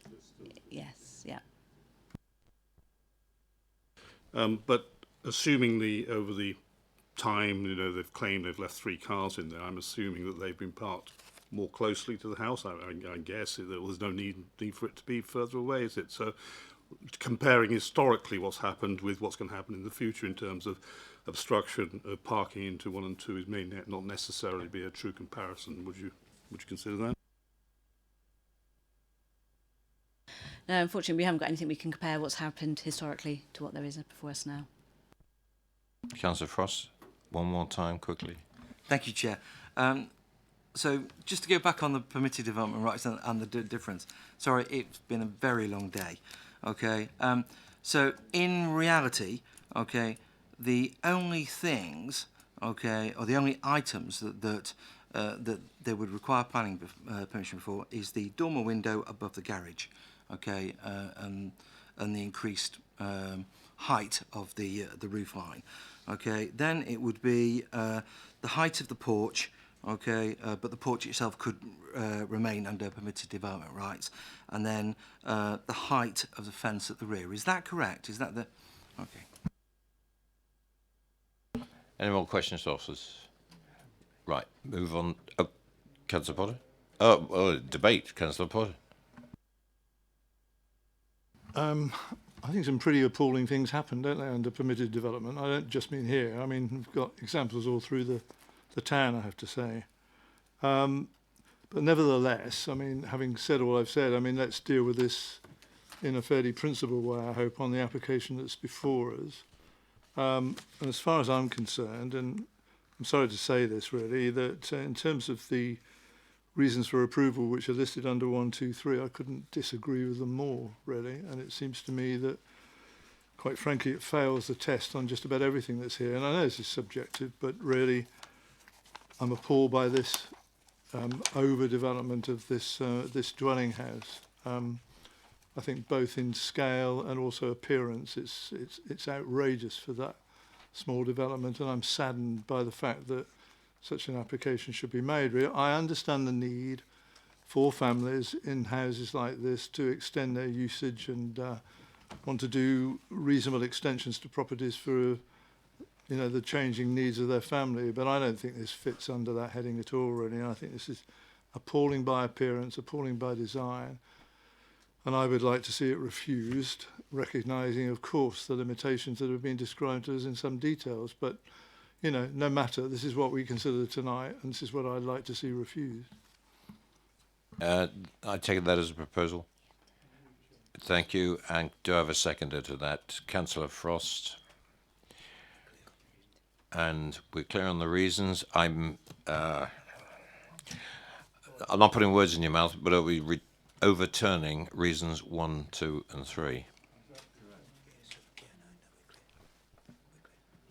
And the officers are content with that. So I have a proposer and seconder for refusal on the basis of overturning the reasons for approval 1, 2, and 3 at the beginning of this application. All those in favour for refusal?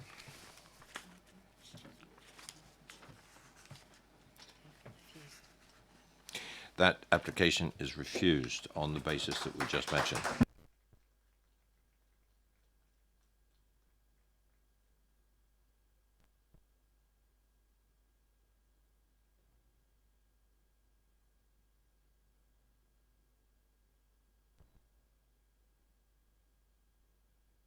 Move on to item 8.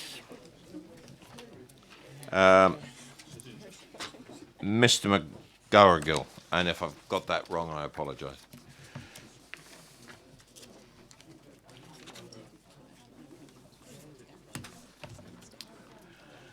Good evening. The officers will present the application if you'd just like to sit tight. Thank you, Chair. Item number eight, which can be found on page 200 of tonight's agenda, is for the change of use of a Class B1, B2 to Class D3 to create a fitness studio at Whitney Properties, Whitney Road, Basingstoke. I'd like to bring members' attention to the update paper. Comments have been received from the Environmental Health Officer raising no objection to the application. The application is recommended for approval as outlined on tonight's agenda paper. Thank you. Excuse me. Mr. McGarrigle, you have 4 minutes if you need it. Hello. So I'd like to start just by telling you a bit about what Complete Performance actually is and what we do. So we are a fitness studio. The fitness studio has been there for 2.5 years, and then prior to that, for another 2 to 2.5 years, was another fitness studio. We offer a variety of classes for both adults, kids, and there is a multitude of them. We have what I believe is the only bouldering wall in Basingstoke, which has just been made into an Olympic sport. With that, we have over 200 members currently. All have no contracts, so they're not tied into anything to be there. They want to be there. We're very community-based. We run a lot of social events, so we leave the gym, go to do various other things which people are invited to, and everybody gets involved with that. We have just 100 gym-only memberships, so we've capped that so it doesn't get too busy in the gym. We like to think of it as very non-intimidating to make sure that it's actually accessible to people. Everything's available to people when they want to go in there, and if it's too busy, it can be an intimidating environment, and we wanted to avoid that completely. With that, we have 450 memberships as a total. That does include kids memberships, student memberships. We've got over 30 students already, and that is building on as well. We currently have 11 employees, myself included in that, and then that is a variety of physiotherapists. We have multiple personal trainers, all working within the facility, all local based, and have quite a few clients along with that. Their clients are not necessarily members, so on top of our membership, we have a lot of people accessing the facility outside of our membership as well.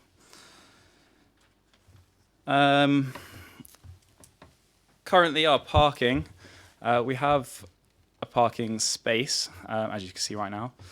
We can fit 12 cars into that. If parked properly, then we can fit 14 quite comfortably. There is access to parking on the road. However, during the working hours of 9 till 5, which is when our neighbouring businesses are also open, that does become quite congested, but contrary to that, we actually don't have that many people coming into our facility during 9 till 5. We have one class at 9:15 that has approximately 6 to 8 people that actually attend it.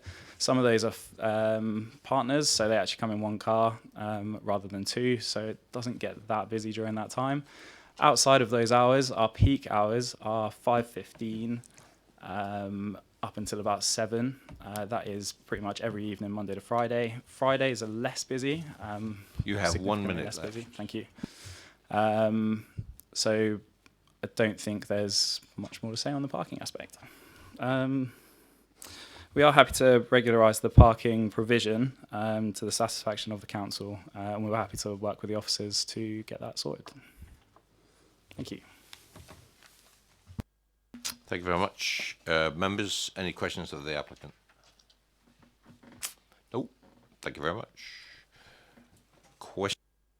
Questions to officers? No debate? Councillor Robinson? Move the recommendation. Seconded, moved and seconded for approval. All those in favour? That's approved. Thank you. Thank you, Chair. The application has been approved as per the reasons and conditions given within tonight's agenda paper. Thank you. Everybody, thank you very much. We got through that in reasonable time tonight. And